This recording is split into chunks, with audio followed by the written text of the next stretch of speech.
flag.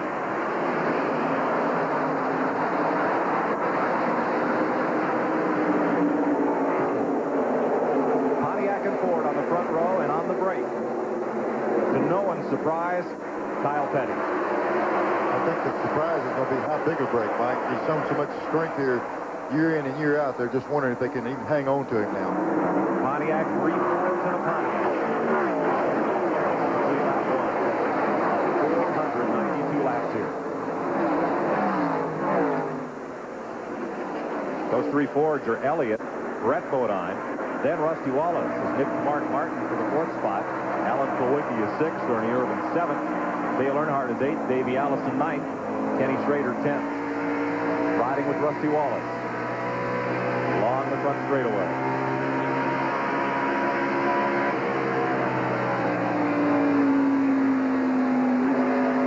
Brett Bodine just ahead of Rusty in those familiar Quaker State colors, but that's a Ford this year for Kenny Bernstein's team.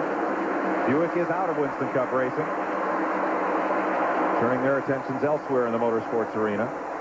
Boy, that shot right there makes you wonder, Mike, how a guy can have something in certain racetracks. Everybody used to say, well, he's got a certain car that runs at Rockingham, but at the top of the show, we made that known that they brought a different car here. Kyle's still able to have a stout run with them and with a different race car this time. Right, Neil, we saw Darrell Waltrip there trying to make his move.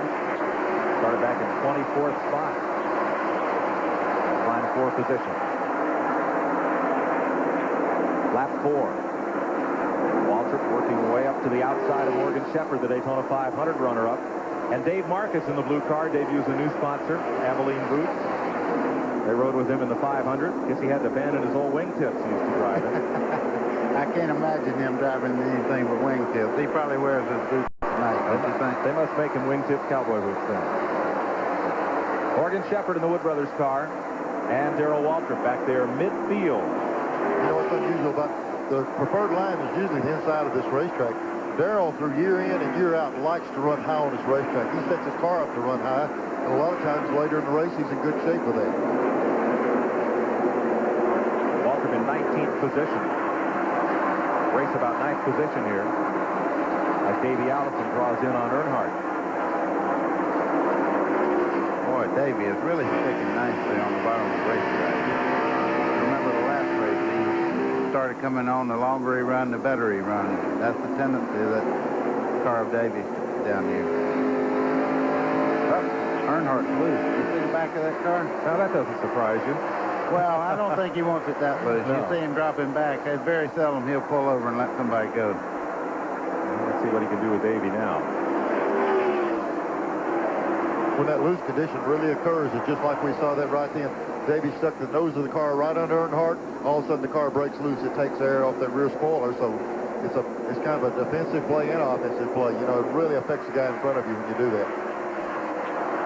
Back in the field.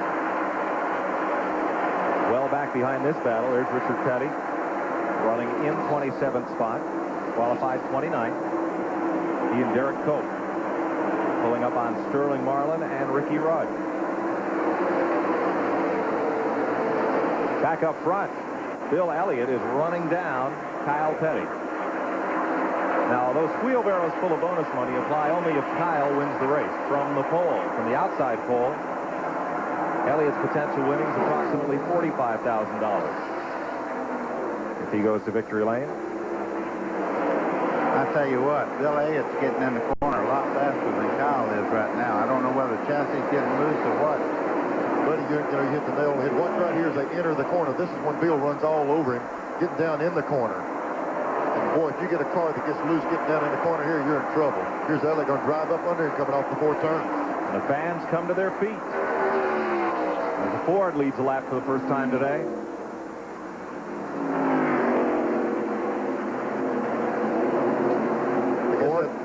Mike, I guess that answers one question. Everybody wonders, can anybody race with Kyle Petty? It looks like they can real early. Not only can he run with him, he's going away from him right now. That's Andy Belmont low on the track apron. He'd been black flagged on the start of this race.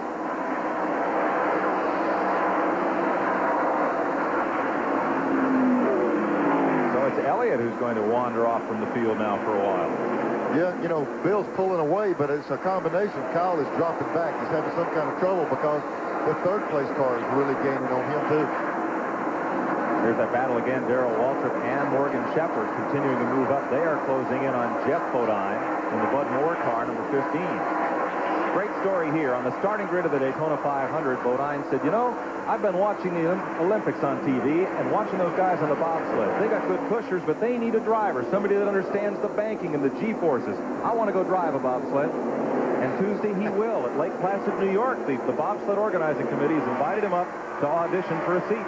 I'm going to tell you, he's going to meet reality head on there. When he gets in that bobsled, that's a whole different story from a race car that turns the minute you turn the wheel. I can't wait. We're going for a ride up there. I'll let you know how it turns out. Oh, you're going with him? Yep.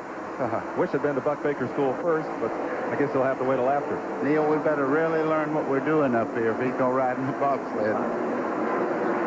There won't be any discussion about horsepower, that's for sure. Darrell Waltrip is underneath Bodine. Probably use a stick, yeah, Jeff could probably use a little bit of bobsled right here. That opens up the bottom groove, but Shepherd's going to go up with the Ford. Hold position for the moment. Waltrip in 17, 15 is Bodine, 21 is Shepherd. Bobby Hamilton coming into the picture, last year's Rookie of the Year. And here comes Morgan on the outside.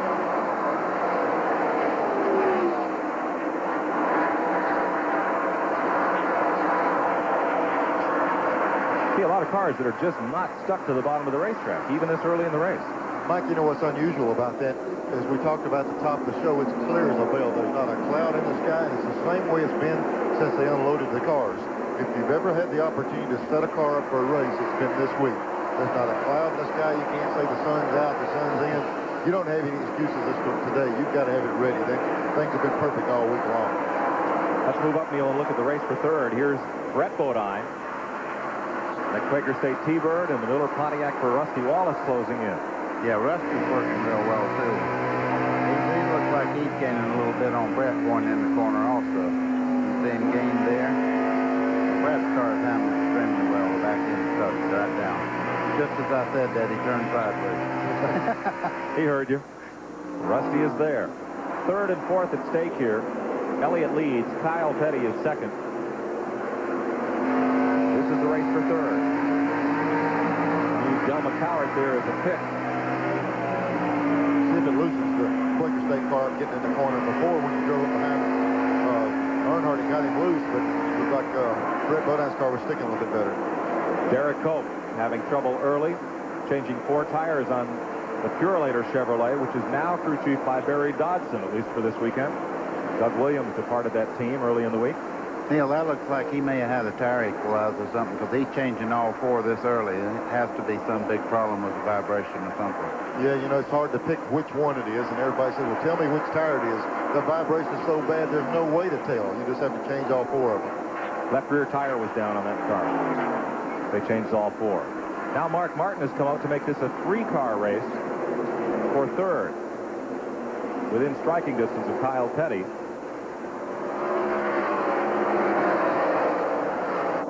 19 laps in. You see Mark Martin getting into this little battle here with Rose Bodine and Rusty, too. And there's Dale Earnhardt working underneath Ernie Irvin, the 8th place car. Or is that Irvin going around the outside of Dale? Temporarily, Dale going around the 4 car. So 8th changes hands. But Earnhardt in 8th behind Kowicki. They lap past the Randy Baker car. Irvin to 9th, and there's Kenny Schrader right in the picture in 10th in the Kodiak Chevrolet.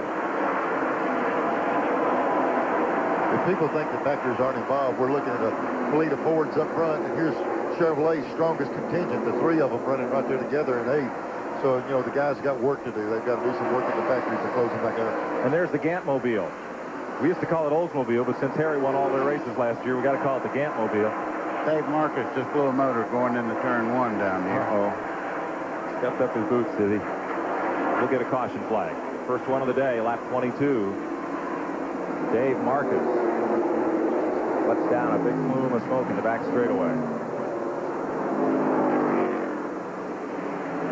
See Dave beating on the steering wheel there. He's so certainly didn't need that. He's upset. Someone like Dave, it's hard to afford those kind of deals. Happy birthday, Dave.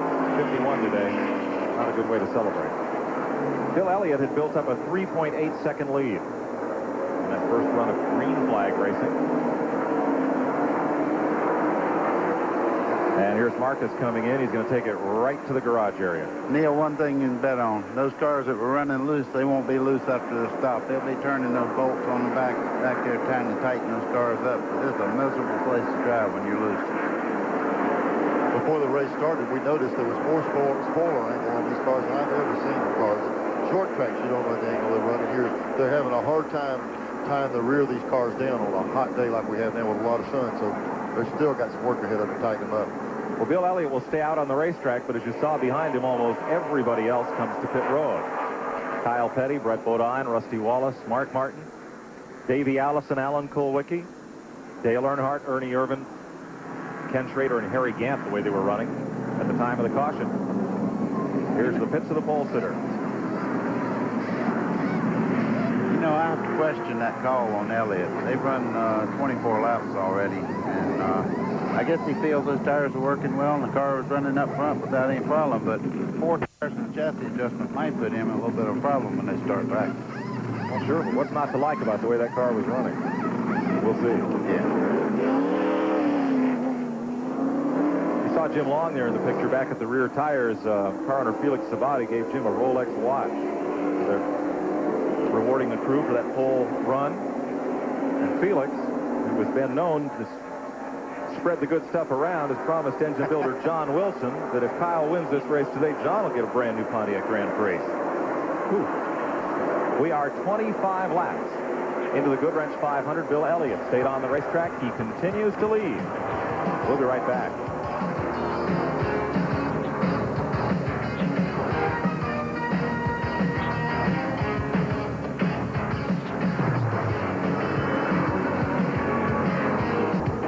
Getting ready for the restart here at Rockingham. That's Randy Baker down on the inside. He's a lap down.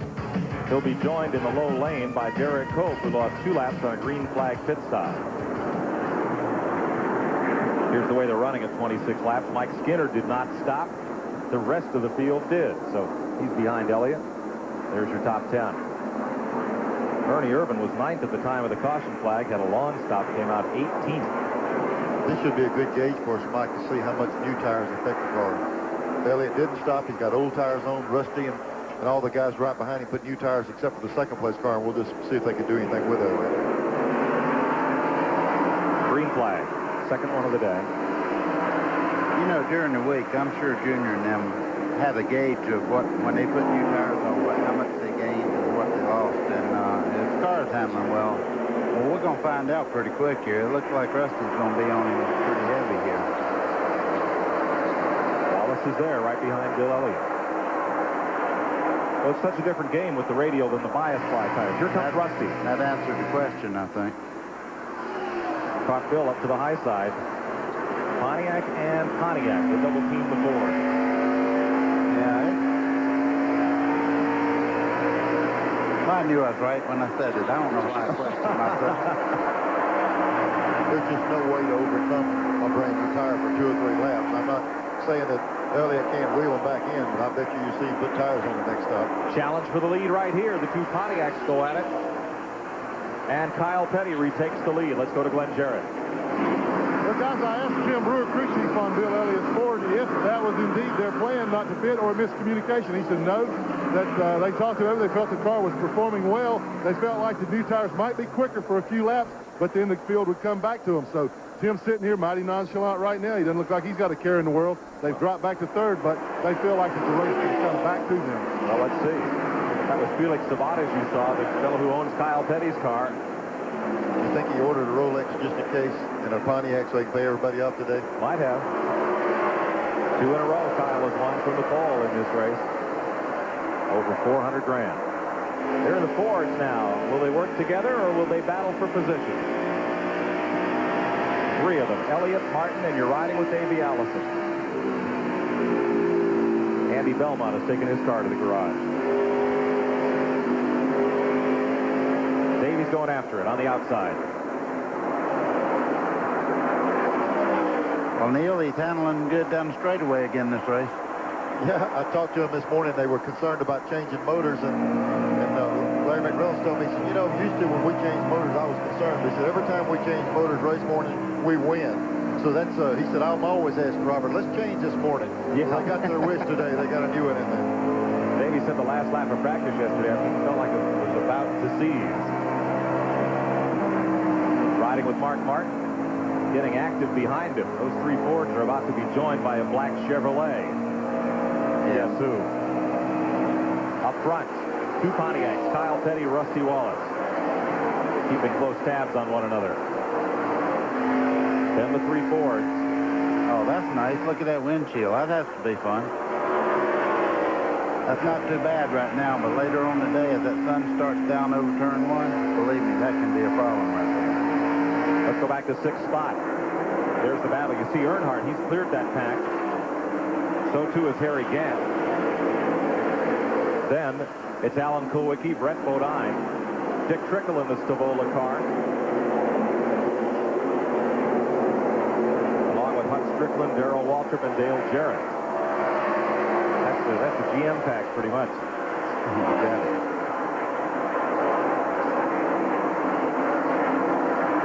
Everybody's really running the inside the racetrack. Somebody's going to have to play around with that outside lane and see if they can get the cars working out there on the outside.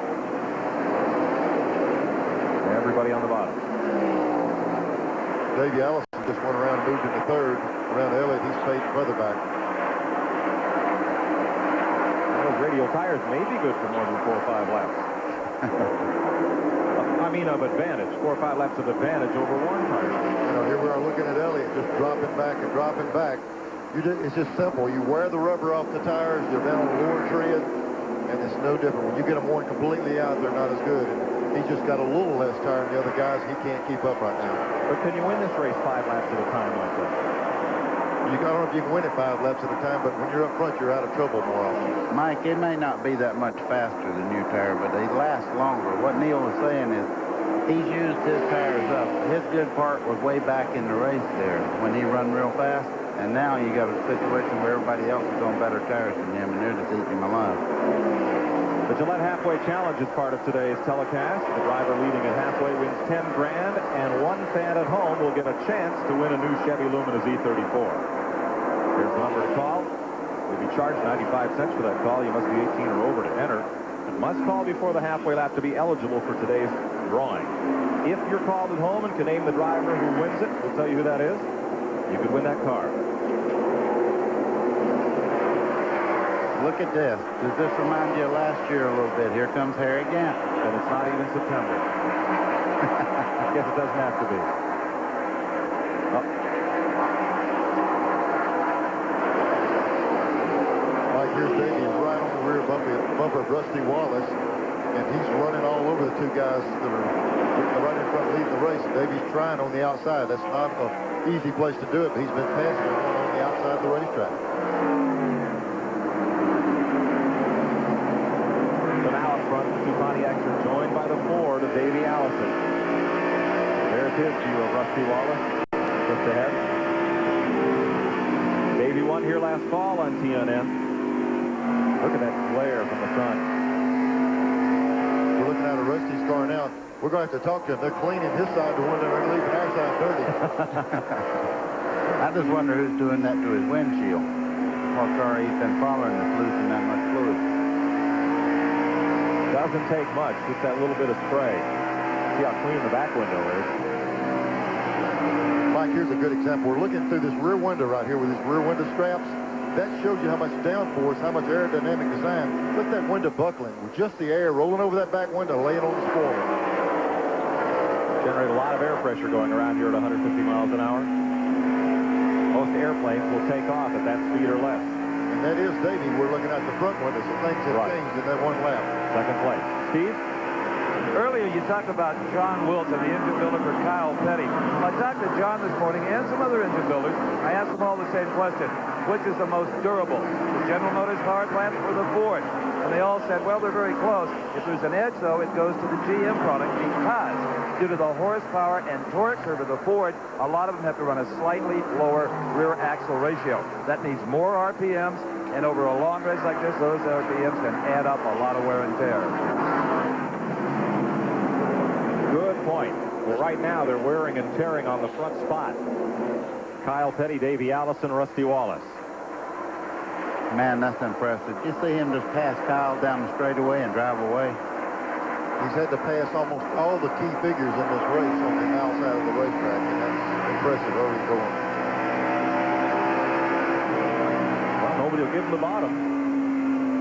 Doesn't need it, does he? The only thing now, he can pick whichever real estate he wants. He's leading this thing. He can pick any part he wants now.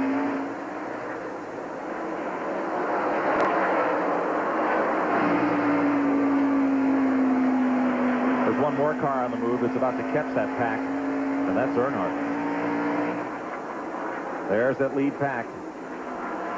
Mark Martin there in fourth spot, number 6. Now a 4-car train, and the black car moving up. Mark's car is really working good right in the middle of the corner. He'll roll down in the corner right behind the 2-car, and he makes a real strong move right in the middle of the corner to get right back on the back bumper, especially down in 1 and 2s where he's really putting the heat on. Second, third, and fourth place we're watching. Petty, Wallace, and Martin. One thing Neil just mentioned about the 6 car, one thing Jack Roush is not afraid to do, and that's turn RPM. That Ford really rips some RPMs down the straightaways, and I guarantee you from the center of the corner to the straightaway, nobody beats that car. We have completed 46 laps here at the Goodwrench 500. Davey Allison leading, Kyle Petty in second,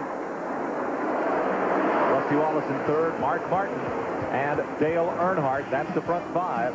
Yep. And we'll be back with more of the Goodwrench 500 after these messages.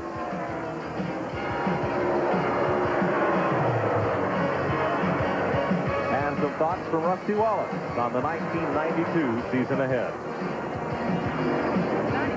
It's going to be a proving season for a lot of drivers, a lot of teams. A lot of drivers are switching manufacturers and cars. A lot of them went to Ford. A lot of them went to Chevrolet. I'm with the Pontiac still. The new cylinder head rules have been changed. The engine rooms have been working day and night, perfecting the heads. And so it's going to be a lot of, it's going to be a proving season for a lot of people trying to make a point. It's going to be a season for people to make up what they didn't get done last year. TNN Motorsports exclusive live coverage of the Goodwrench 500 is brought to you by Napa, because there are no unimportant parts. Davey Allison is in the pits, as are most of the leaders. We are under caution. Dale Jarrett earlier had pitted under green, now is back in, and the caution has come out just moments ago for a backstretch incident, principally involving Alan Kulwicki. Davey accelerating out of the pits, and there is underhood difficulties with the Jarrett car. Mike, it looks like they've been working with the ignition system. They were inside the car working with that, and right now it looks like they're just trying everything to fix it. Neil, something's on fire under there. I don't know what it is. Oh, Carburetor fire, looks like. The thing was backfiring and missing, and I guess it coughed back and caught it on fire. they got a pretty good fire under there now. Oops. Air filter. Yeah, air cleaner's on fire. Glenn Jarrett. This is most unusual. It is a carburetor fire. The car had an ignition problem. When he pitted a while ago in the green, they got that fixed. The car went out. It sounded a little rough. It sounded like maybe the carburetor loaded up a little bit. And sure enough, when he came back in, it had doused the top side of the carburetor and the fuel filter with gasoline, caught it on fire. I've been racing a long time, and you don't see that too often. That's supposed to be relatively unburnable material, if that's the correct word. But they do have the fire put out right now, but they still got some problems. The engine is shut off. I think you're right, Glenn. I think it's more the gasoline that came up through the carburetor is probably what ignited there. Let's have a look at what brought out this caution flag, the second of the day on lap 52. Mike, this thing started back in the middle of the corner. Quickie got down under Earnhardt. They were side by side, and they got together going down the back straightaway. It looked like Kowicki thought he was cleared and turned over in front of Earnhardt, is the way it looked. We should be able to see it in this angle. Yeah, that's what he did. Earnhardt's holding his own on the outside, and he come on across anyway. You know, all day yesterday we saw people try to climb that wall, and it's impossible to do. And it's starting again today. It really tears some equipment up in that off turn 2 over there. So Kulwicki is in the garage area trying to make repairs to the Hooters Thunderbird, and Dale Jarrett's Interstate Batteries car is going to the garage as well. Here we go. We got it. There's Earnhardt on the outside, Kulwicki on the inside. See him come across. And he moves over. He's in his lane there now. Yep, he thought he'd cleared him and nowhere to go on the outside. Just moved over. And now you're going to see a pretty good shot off of that wall. You know what else that tells us? That Earnhardt car is indestructible. It'd take a pretty good stick of dynamite on a given day to get it off the racetrack. It can take some pretty good licks. Look at Daytona when he was in the middle of that big wreck and all they did was knock all the Bondo off the fender. I got to tell you something else. That guy driving that car has a lot to do with the way it gets through stuff. You notice he didn't spin, he didn't get in trouble. He just turned down and got out of the way. You're riding with Mark Martin under caution. Second one of the day. We're at lap 55, and Rusty Wallace led the race out of the pits. Davey Allison in second. Martin is the third-place car. Have we got a camera crew or what? They get everything. Good job. Good job. John Mullins producing today's telecast. Gary Clem's our director. Bringing you these fine pictures. Peter Larson and the folks from BST in charge of our in-car cameras. Mike Rusty's crew is really on the ball this time. The first stop they made this time, the first pit caution, they were out real early, put him in contention. They got him out real quick again. Now he's leading the race. They're really doing a job in the pits for him today. Here's the running at 55 laps. Pontiac, Ford, Pontiac, Oldsmobile. The front 5. Then it's 4 Chevrolets and Richard Petty's Pontiac. Second caution flag of the day. Alan Kulwicki, former winner here, in the garage.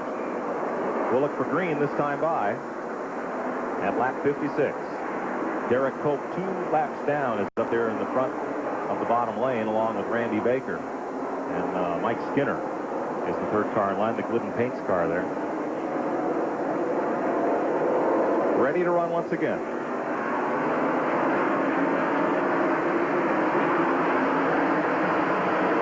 Restart.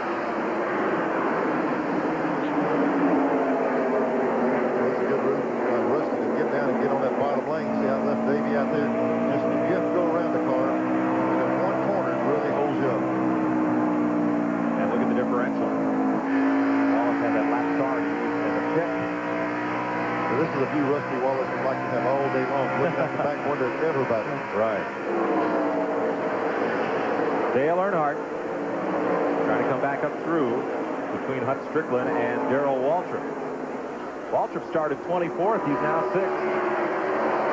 Don't usually see him this far up front this early. Now he usually sits there, bides his time, and works on his car all day and gets the chassis a little better, shows up at the end. But this might be an indication he's ready to go racing early. Yeah, and it's good to see that Earnhardt didn't really hurt his car when he got up against the wall on the backside over there. 6th, 7th, and 8th. Hut Strickland in the 8th spot in the Bobby Allison Ray Vestas car.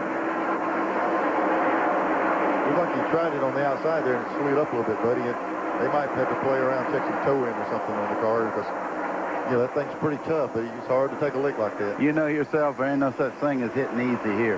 You're right. Kenny Schrader coming into the picture, and Richard Petty in the top 10.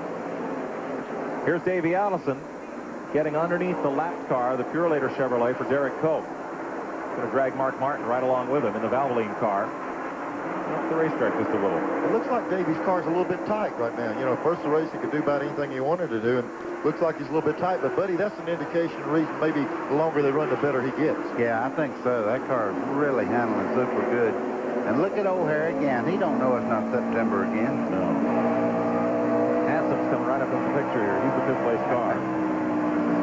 1 second is the advantage for Rusty Wallace. That's about 8 car lengths on this racetrack. Mark Martin will look back from his car. Kyle Petty back there behind him.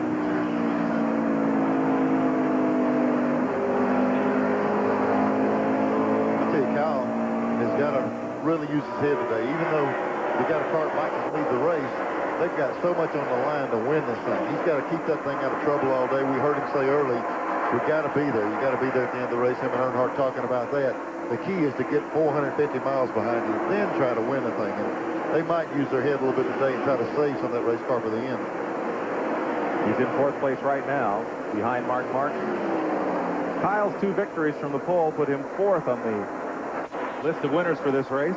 Behind Richard Petty with 7, David Pearson and Cale with 3, Bobby Allison and Neil Bonnet, 2 apiece, along with Kyle Petty.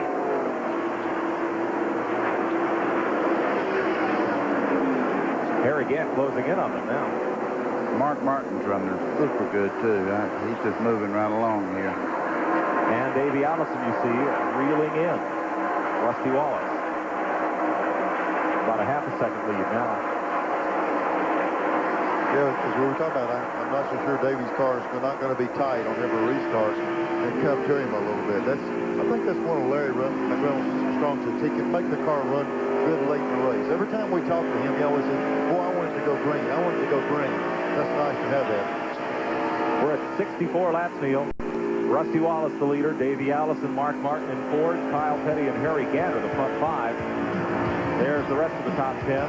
4 GM cars and Bill Elliott's 4. We'll be right back.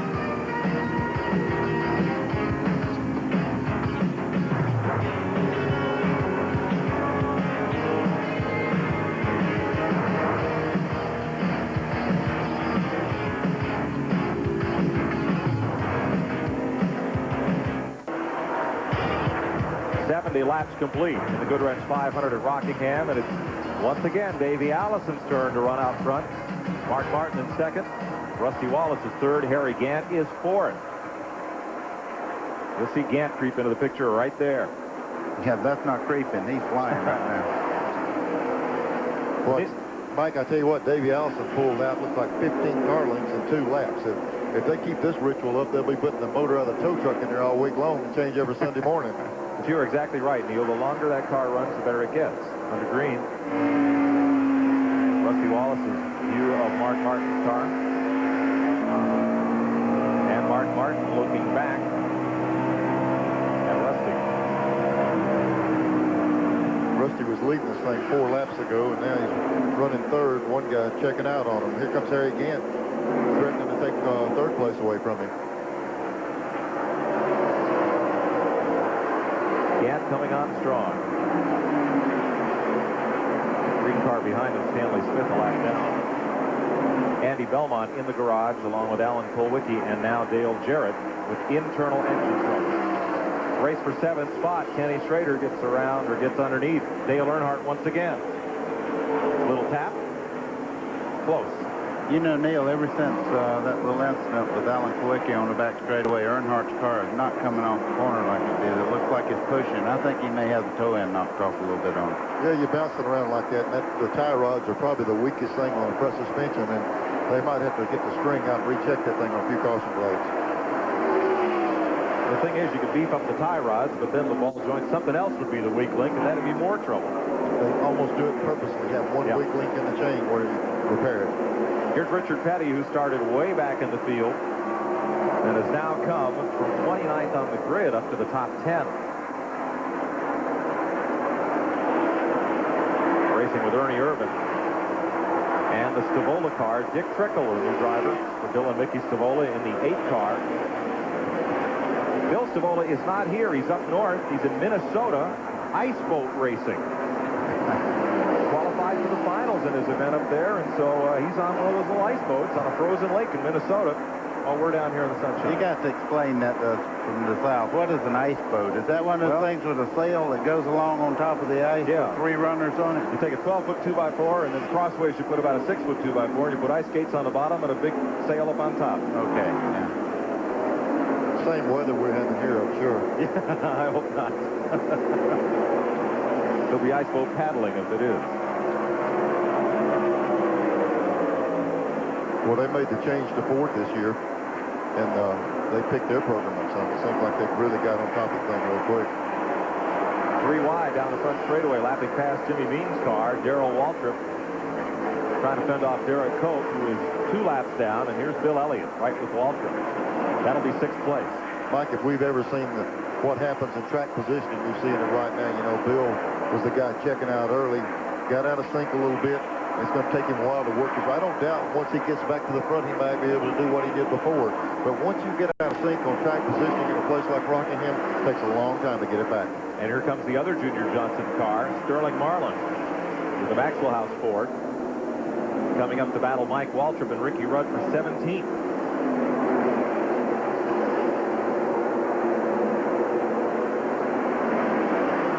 They race just as hard in the middle of the pack as you do up front. Oh, yeah, there's not any easy racing at Rockingham, believe me. You know, Mike Waltrip and their team has really got to be enthusiastic after the great run they had at Daytona, which came up a few laps short, but shows the strength that they have. Billy Engel and that crew really got Michael running. Sterling Marlin just didn't quite hit it here. Qualified 25th. And has run up in the late 20s most of the day. You see Terry Labonte just ahead of that group, along with Brett Bodine. Here's Earnhardt with Hut Strickland. Kenny Schrader has gone by those cars. You see Schrader move up. And let's check with Glenn Jarrett. Well, Mike, for once I was paying attention when you speculated Earnhardt might have some problems, so I asked Richard Childers, did he do some damage to the car in that brush there? Yeah, we think, the car was working good before, and now it's picked up a bad push off the corner, so we think we've been to toe in some. We're going to try to take a look at it. We're having a little brake problem right now, too, with that side, so we'll just have to see. All right, is this something that you can fix if you get the chance?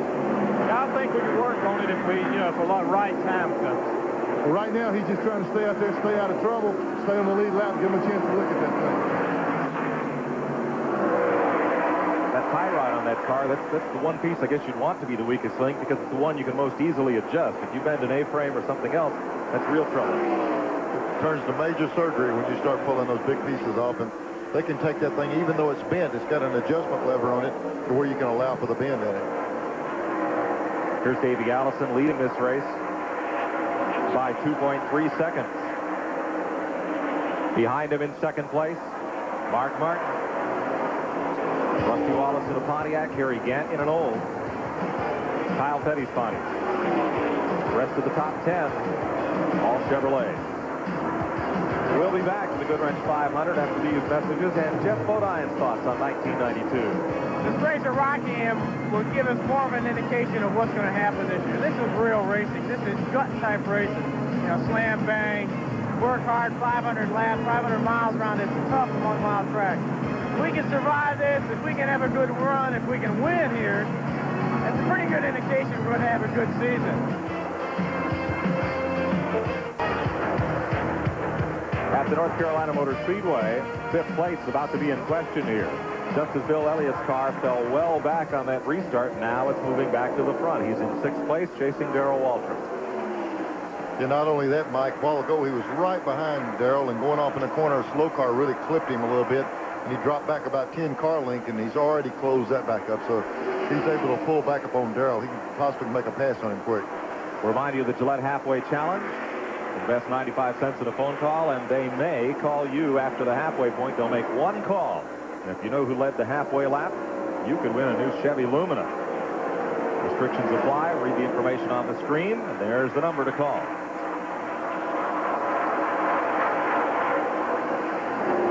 A little further back, here's Brett Bodine with Mike Waltrip and Richard Petty, flexing it on the outside a bit. I tell you, Richard's having a good run today. He's fighting with everybody. Nobody's getting by him easy, I promise you. 14th place at stake there. And a bit further up, Ernie Irvin was wrestling in a pack that included Dick Trickle and Brett Bodine. There's Sterling Marlin right in with that. And Ricky Rudd tries the low side. Sterling Marlin. Drifts up the track. He couldn't stay in the bottom. Kind of drifted up and got right up on the side of Richard there. That looked like the car just barely moved inside. It felt like it's going around, I guarantee.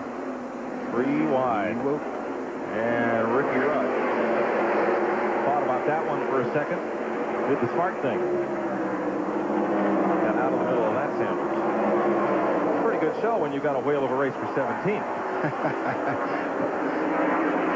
These guys, what they get into when you're sitting there racing in this pack of cars, you don't know you're for 17th or 5th. Yeah. You get so strung out, and you just got to fight for every position. And not only that, Mike, in a race, runs 500 miles like at this place, 1 mile racetrack, you're better to be occupied racing hard than running 4 hours of racing and sitting there just twiddling your thumbs. It gives you something to do here.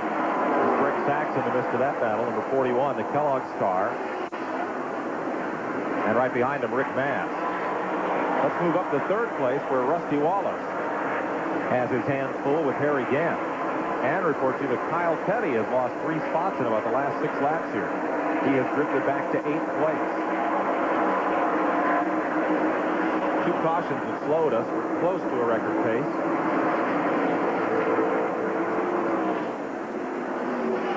Harry Gant working his way to the front. Look at Harry. He don't care whether they're supposed to run low, high, or where. He's just glad to be on the racetrack somewhere. That's what he could do last season, just run any place on the racetrack. It looks like he's able to do that. It's just these guys in front of him got a little bit better than they were at the end of the season. They found out some of the things that makes these cars run a little better, and Harry's having to work a little harder than he did at the end of the year. Harry's never won here.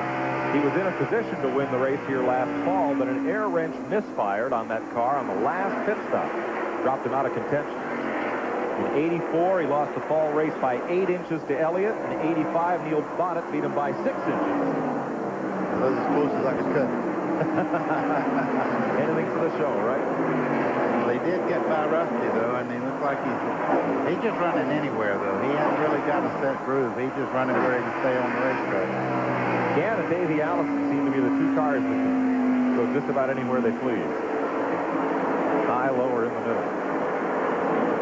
At 9th place, Dale Earnhardt fends off Hut Strickland. There's Earnhardt's car shooting up the racetrack. That's an aggravating thing. I guarantee he's fighting the side of his face right now. So that's the aggravating thing at Rockingham. You want to run low, you know low's the fastest way, and the car just won't stay down for him. The only thing he can do right now is run that high line. Let the car go in and take off on its own. Try not to hold it down so much because you bind it up. He's letting the race car drive him around the racetrack now. They've got to get in and fix it where he can aim it where he needs it to go.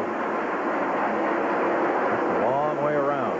The other thing, not many cars are running up there, and you wear your tires out quicker because it does not have the rubber that the lower groove has in it. Well, it'll get some with Earnhardt running up there. Now here's Kyle Petty, who has drifted back to 8th place. Back behind Bill Elliott, Darrell Waltrip, and Kenny Schrader. Kyle is now 8th. Steve? You're looking at Robin Pemberton, the crew chief for Kyle Petty, and Robin, Kyle has slid back a little bit to 8th place. Anything we should be concerned about? It's a little too tight right now to run fast. This race is a long race. There's periods in it when you hit it right, and there's other times when you're not. I noticed that none of the front runners really made any chassis changes, just tires. Pardon me? None of the front runners seem to make any chassis changes so far. I still can't hear you. Let's go back upstairs, Mike. You heard the question. You can answer it. Well, it's awful loud down there. We understand, Steve. Mike, I think one of the key things Robin said is sometimes you hit it, sometimes you don't. If you ever go to a racetrack and see a different complexion of the race, one guy lead for a while, they pit, the next guy comes out and leads. The cast of characters will change all day long. It's the guy that happens to hit it right in that last 100 miles. Here the battle for ninth. And Hut Strickland is going to the bottom on Dale Earnhardt. Earnhardt's car is still pretty quick, even though it's pushing way up the racetrack. This time, Hut just can't draw off the corner with him. That particular place here is where there was where the problem happened with Dale and Wiggins. When a car runs high like that, you can drive right. You see the 12 car come up under him, but the 3 car accelerating off the corner. You've got to allow for that guy being out there. It's hard to do. Well, he's also cutting the line off. Oh, we have an accident on back straightaway. 2 cars. Bill Parsons and the 0 car. Del McCoward. We're under caution for the 3rd time today.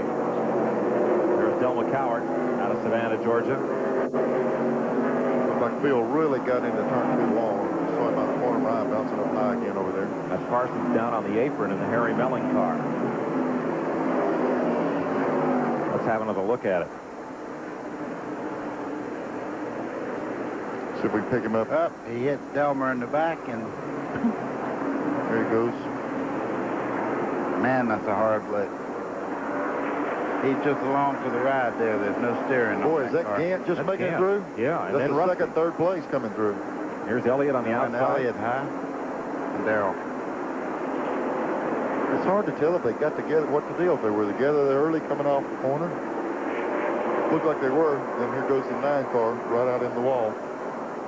And this is the third and fourth play. Here's Gant coming down on the bottom. Rusty cranking down under him. Now Look at that. Going to split him. There's Elliott. He did a little sidestep there. Did you see the back of Harry Gant's car? Joey Chitwood couldn't have done any better than He that. got it. Leader is on pit road. Steve Evans. Davey Allison in the pits. The right tires have already been replaced. They swing the jack around, muscle off the left side tires. He's already got fuel, a clean windshield, no chassis adjustments. Again, we haven't seen any of the front runners touch the chassis. Maybe later on.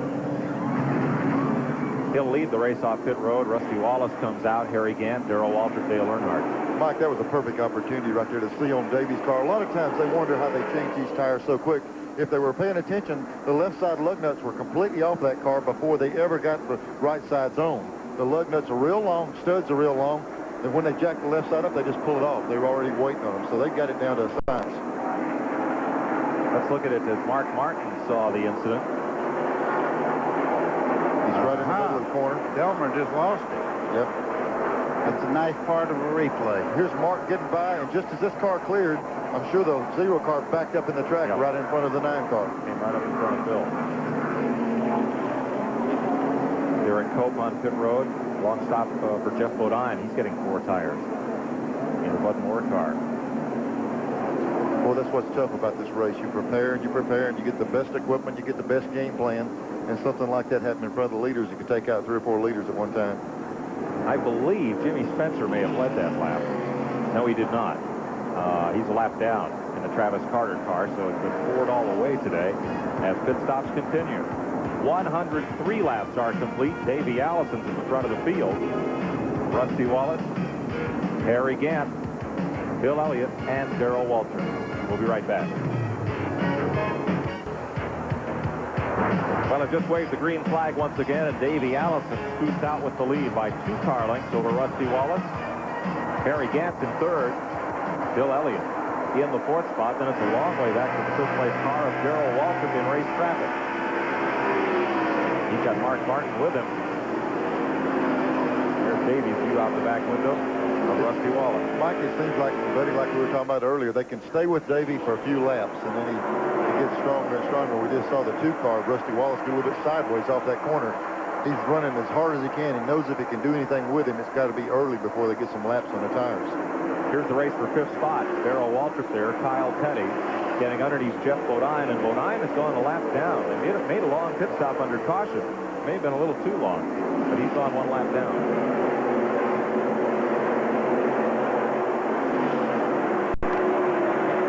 Eight laps in the book, 492 make up today's race. And Davey Allison stretches it out. Something's happened to Dick Trickle's car going in the 3rd corner, and he slid up high and really stacked up behind him. He's turning down pit road. So Trickle will pit the Snickers car. Here's Dale Earnhardt. Let's see if they made any improvement on that car. Glenn Jarrett.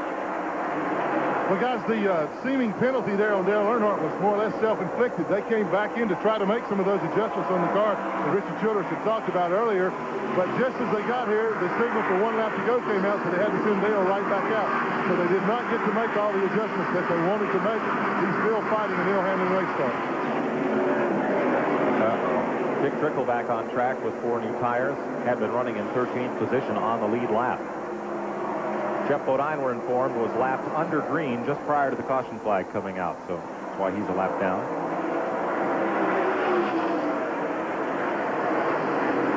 There's Earnhardt mid-pack, running with Morgan Shepherd and Ted Musgrave.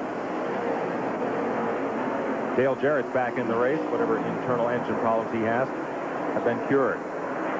Napa takes you for a look through the field at the 100 lap mark here at Rockingham.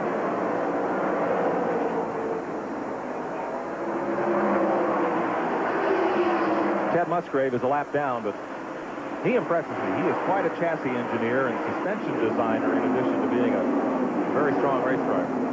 Real successful in the ASA type racing. Came in there and been running the Winston Cup stuff, and really impressive. They, you know, it's hard to say, you know, they got the best equipment they can get, but you put somebody like him in one of these front-running cars, and he'll probably get the job done. Watching the race for second. Rusty Wallace and Bill Elliott. Bill Elliott's really going down now. He just got by Harry Gant, and he's running right on the back bumper of Rusty Wallace. Dale Jarrett will return to the garage after one lap. Taking those last 3 pit stops for Elliott to get back virtually in sync where he was early, and see now if he can get up there and get around the 2 cars. Rusty Wallace here, he's got to deal with Davey out front. Nobody's been able to do that yet. We've been talking about the Chevy versus Ford battle, but it hasn't materialized. The Chevrolet has not led a lap today. At Daytona, Chevrolet led only 7 of the 200 laps. And just nail that 11 car right to the bottom of the racetrack and just drive by Rusty. He was nailing a lot of things. He nailed that carburetor, and it seemed to do a lot of that corner. Oh, there goes the Snickers car out. Looks like he has some internal problems with the motor. Good trickle to the garage area. You're riding with Rusty Wallace. And there's a look at the Stavola car. Hope they had better luck on the ice today than they did here at Rockingham.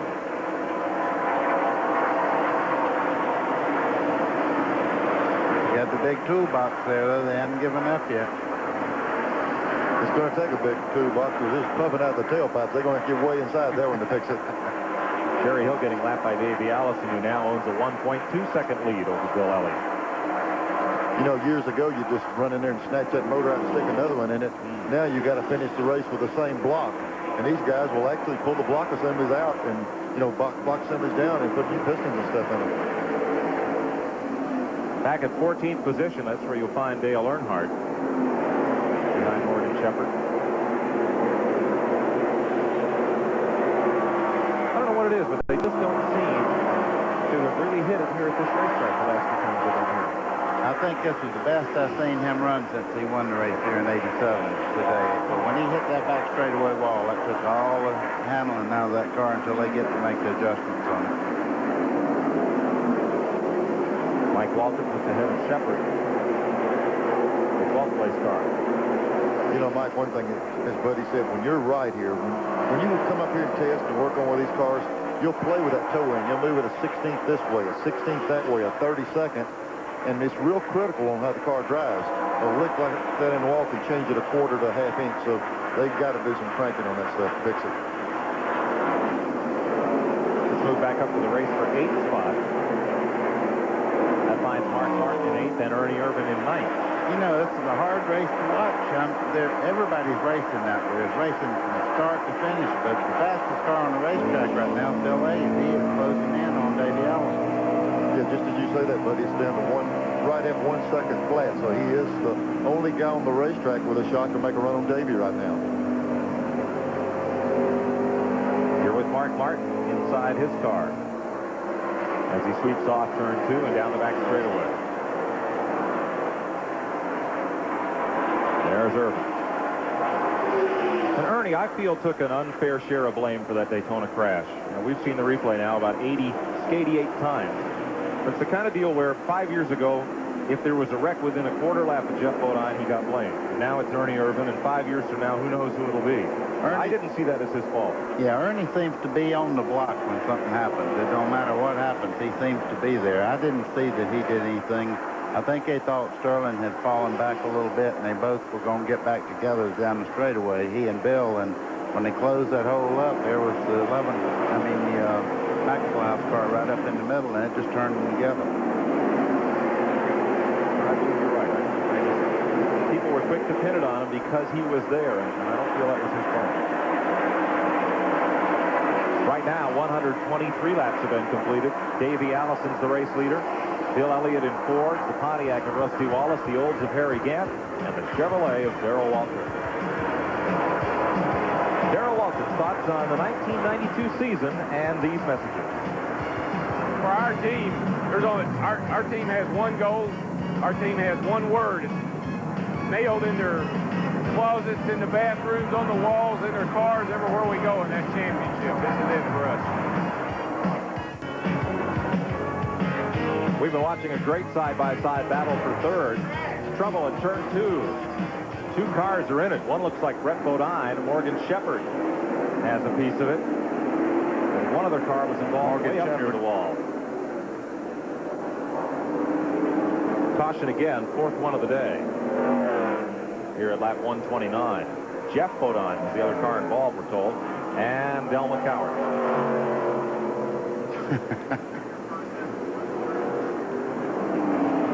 Well, that one happened right between 1 and 2, so something going into the corner. Shepard will come on around. He will not lose a lap. We're going to do some work on that right front fender. It's right in against the tire. Boy, they had a great run. Morgan. Let's see what happened. There's Morgan down on the inside. Down on the flat. He's on the flat. He's as far as he can go down. The 26 car cut across. Him and Brett Bodine get together. Then the 22 looks like he gets on the back of the 15.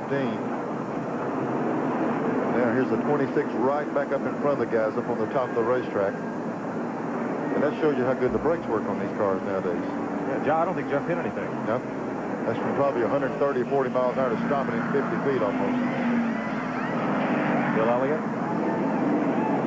Served by Tim Brewer and crew. Junior Johnson. Fire out. These guys have been doing it all day long. We talked about earlier, the two-car in and out. They're really zapping him in and out of those pits all day. Now, Eddie Dickerson and crew doing a great job today for Rusty. Davey Allison coming out first. Wallace is pitted way up near the start-finish line, and Davey's pitted well down toward turn 1. But even though Rusty's stops appear to be faster, Davey gets down pit lane and back out into action ahead of him. The King will get 4 tires. Top of this show, we were showing getting ready in the pits down there, and there were 16 sets of tires. These guys have got anywhere from 10 to 16 sets of tires ready. This place uses them up. Now, as we had that caution flag, there was also this incident. Morgan Shepard coming up. Get out of the way, Delmer, he said. This was how Morgan was trying to get back up to speed and recover from the incident in turn 1. He and Del McCoward got together a bit. You know, we talked about the 21 car having a fender down on the tire. He probably did that back in the middle of the corner. He might not have been able to turn the car well on the corner. He's in for 4 tires right now. Shepard is. Usually if you're going to run into the guy, you do it in the corner. You don't do it down the straightaway. There had to be something wrong. Well, while we're under caution, why don't we take a break from the North Carolina Motor Speedway. Davey Allison is the race leader. Rusty Wallace is second. And report of a brake problem on the Dale Earnhardt car. We'll check on that when we come back to the North Carolina Motor Speedway. And the Goodwrench 500, 131 laps down.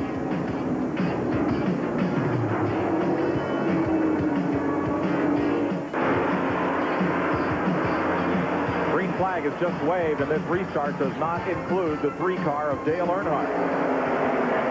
He is on pit road, and Glenn Jarrett's moving into position there.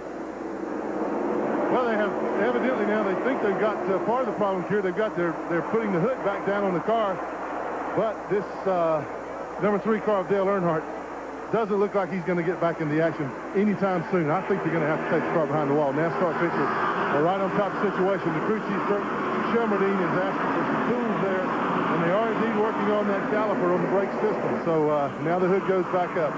This is going to be a lengthy stay, and if it's much longer, the official's going to have to pull the car behind the wall. But it's going to be awfully tough for him to get back into it. He's 1 lap down now, and the cars are coming down the front straightaway down to put him another 2 laps down. So it's going to be a while yet. Steam or smoke coming from that right front wheel. The car sits on pit road, and we go back up front where Harry Gantz just moved under Jeff Bodine, and chasing Rusty Wallace, the second-place car. Jeff Bodine caught up in, but didn't hit anything in that incident in turn 1. Still 1 lap off the pace.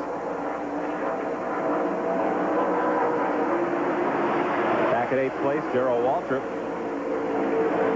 There with Ken Schrader. Now they're trying to pinch off the line to the left front brake on Earnhardt's car, so essentially he'll have brakes on 3 wheels. Yeah, Mike, when they do that, they've had a problem with one of the calipers blowing an O-ring or something. The only thing to do is they just virtually beat the line flat and then use 3-wheel brakes the rest of the day. There's Waltrip and Schrader, once teammates in the Hendrick stable. And there's bigger little brother, Mikey Waltrip. Big little brother. Yep. Coming along. We'll take you up to 4th place. where Hut Strickland is holding off Bill Elliott. And Kyle Petty right back at it. 4th, 5th, and 6th. You know, they told us earlier that Kyle's car was a little bit tight, and they've had an opportunity to work on it now, and they might have the thing a little bit better now.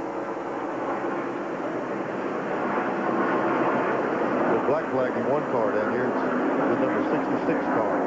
Chad Little, Cale Yarborough car. Work continues on pit road on Earnhardt. And as we follow this battle, Kyle's going to slip up there in front of the Allison car with Hut Strickland aboard as they lap past Jimmy Spencer.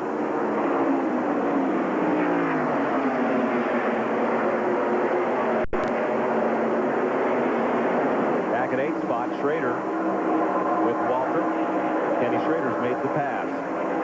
And now here comes Mike Walter. Underneath Darrell. Chuck Ryder's Pennzoil car up a notch. That moves Darrell back to 9th. Check that 10th. Upright, Davey Allison, Rusty Wallace in 2nd. Harry Gant 3rd, Bill Elliott 4th. 5th is Kyle Petty, 6th, Hut Strickland, 7th, Ernie Irvin. We ride with Mark Martin. Glenn Jarrett. Well, we're still in Dale Earnhardt's pits, and now the technical inspector, Gary Nelson, has come by. There is brake fluid has sprayed all over the right front wheel of the car. We still don't know what's wrong. I'm standing here with Richard Childress. He's talking to Dale Earnhardt right now. But NASCAR is awfully concerned about this. He's been on pit road an awfully long time. He has fired the car now, getting ready to take off. Let me see if I can get a word with Richard Childress here. Richard, can you give us an update there? What's going on? We just had a problem when we got in that wreck. Something happened and it broke something on the left front. What was the problem on the right front? Messed the brakes up on the left front. Okay, he said it just when they got that little wreck there, it did indeed mess that O-ring up. Then it blew the fluid out on the right side. I guess the extra pressure from having to shut that left side off. We talked to Gary Nelson before the first of the show. Not only is he policing things better, whenever there used to be days that when you had this problem, you could actually go back on that racetrack without brakes and race. But now that was Gary Nelson standing there personally to make sure that car was in condition to go back on the racetrack. I wonder if he's just got rear wheel brakes right now. If he does, that's a miserable thing to try to get along with. Well, he is 10 laps down. He's just going to have to ride this one out. Yeah, there's brake adjusters. When Buddy talks about rear brakes being miserable, not only from the stopping standpoint, but there's adjusters to put more front or rear brakes on the car to have different handling characteristics. Boy, that thing is a handful to drive with nothing but rear brakes. You're watching the battle for 3rd, where Bill Elliott has just overtaken Harry Gant for 3rd spot. Which of these drivers will lead the halfway lap? To enter the Gillette Halfway Challenge, you can call the 900 number that's on your screen. 95 cents per call. After the halfway mark, Gillette will call one lucky race fan. If it's you and you know who led the halfway lap, you can win a Chevy Lumina.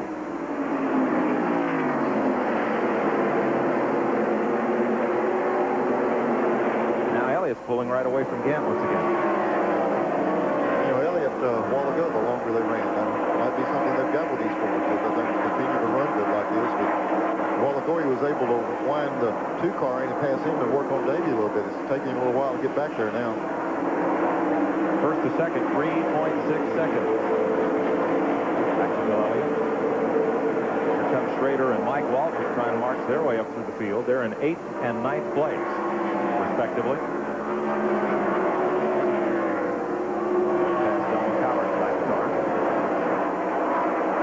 It's a narrow place up off 2. They ran up on that lap car, and Mike Walter had to really get over in the line to get through there. You can't go past them when 2 are side by side at that particular part of the track. 147 laps complete.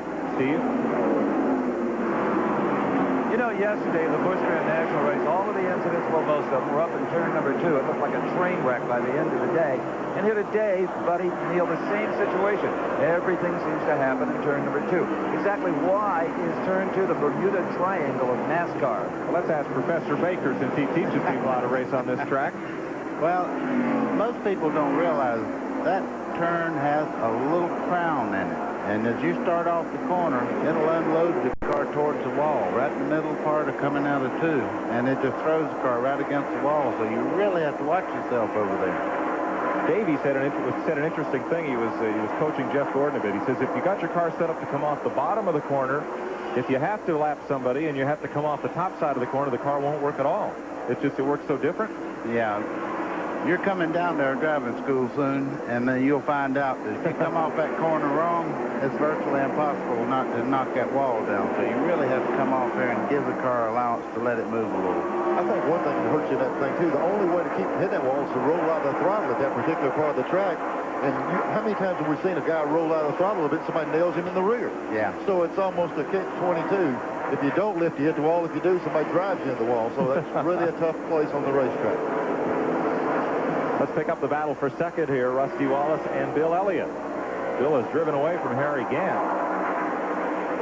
And is closing up on the second place car. Bill Elliott's running a completely different groove from anybody out there right now. He goes in the bottom part of the racetrack and goes nearly, watch him go up right here. And then he'll drop back down and make that shot off the corner. But he's running a different groove from anybody out there right now. In the middle of the corner, buddy, he's a full lane wider than anyone else, but he's got it working for him. Looks like he's on a short track where he's kind of diamonding that end of the racetrack. Just 1 and 2, though. He's running 3 and 4 like everybody else right around the bottom. But he's getting through 1 and 2 really well, letting the car go up the racetrack. Sixth place will pick up Hut Strickland. In 6th, Ernie Irvin in 7th. Jeff Bodine's running with them, but 1 lap down in 21st place. Meanwhile, back at second spot, Elliott has caught Rusty Wallace. There's Kyle Petty in the picture. He's the 5th place car. 153 laps. Here's how they're running. Allison and Wallace up front. Elliott, Gant, Kyle Petty. Rest of the top 10 back through Darrell Waltrip. We'll be back to Rockingham after these messages and Ernie Irvin's outlook on 1992. For us, I think it's going to be a good season. You know, it didn't start off well, but, the car ran well everywhere we went last year, and teams matured another year, and I really look for this Kodak Film Knuckle Remy team to just mature a lot, be in contention every week. Kyle Petty is beginning to back up in the field. Hut Strickland went past him into 5th place. Then Ernie Irvin took over the 6th spot. And there's Kyle at 7th place. Meanwhile, Davey Allison's opened up a 5-second lead on the new 2nd place car, Bill Elliott. You see Kyle beginning to drift back even further. Yeah, Wood's noticing he's dropping back a little faster than he has been during the race. I don't know whether they might have went too far with their adjustments. Buddy, just as you said that, if it went too far, they were talking about a push condition, and off that particular corner right there, we saw him have to tail the car out. So sometimes you'll overreact and change the thing a little bit too much. But now the next stop, they go back halfway in between the 2 changes, and maybe they'll hit on it. Well, let's find out. Steve Evans? Well, first of all, meet Felix Sabates. And Felix, you know what's going on with the car while he's sliding backwards a bit? Yeah, we have a little bit of a push going to the corners, the loose coming off.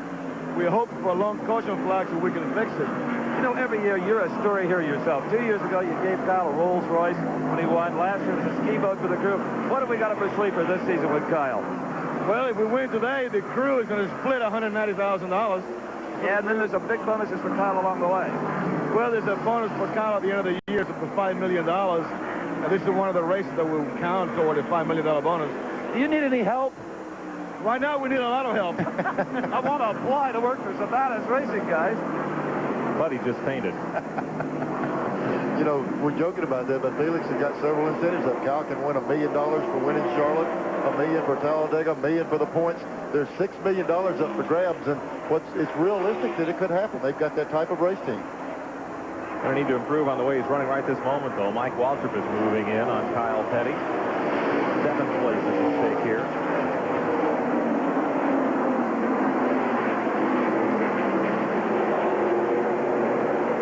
Meanwhile, up front, Davey Allison trying to become the first driver to win the first 2 races of the season since when? We'll tell you in a minute. Watch Kyle Petty and Mike Waltrip battle along for 7th place. And while these guys are battling along, Bill Elliott is finally winding in Davey Allison just a little bit. Now you see Elliott on the left of your screen has moved away from Rusty Wallace. just a bit. And Davey Allison's lead is diminishing. Rusty's view of Bill Elliott.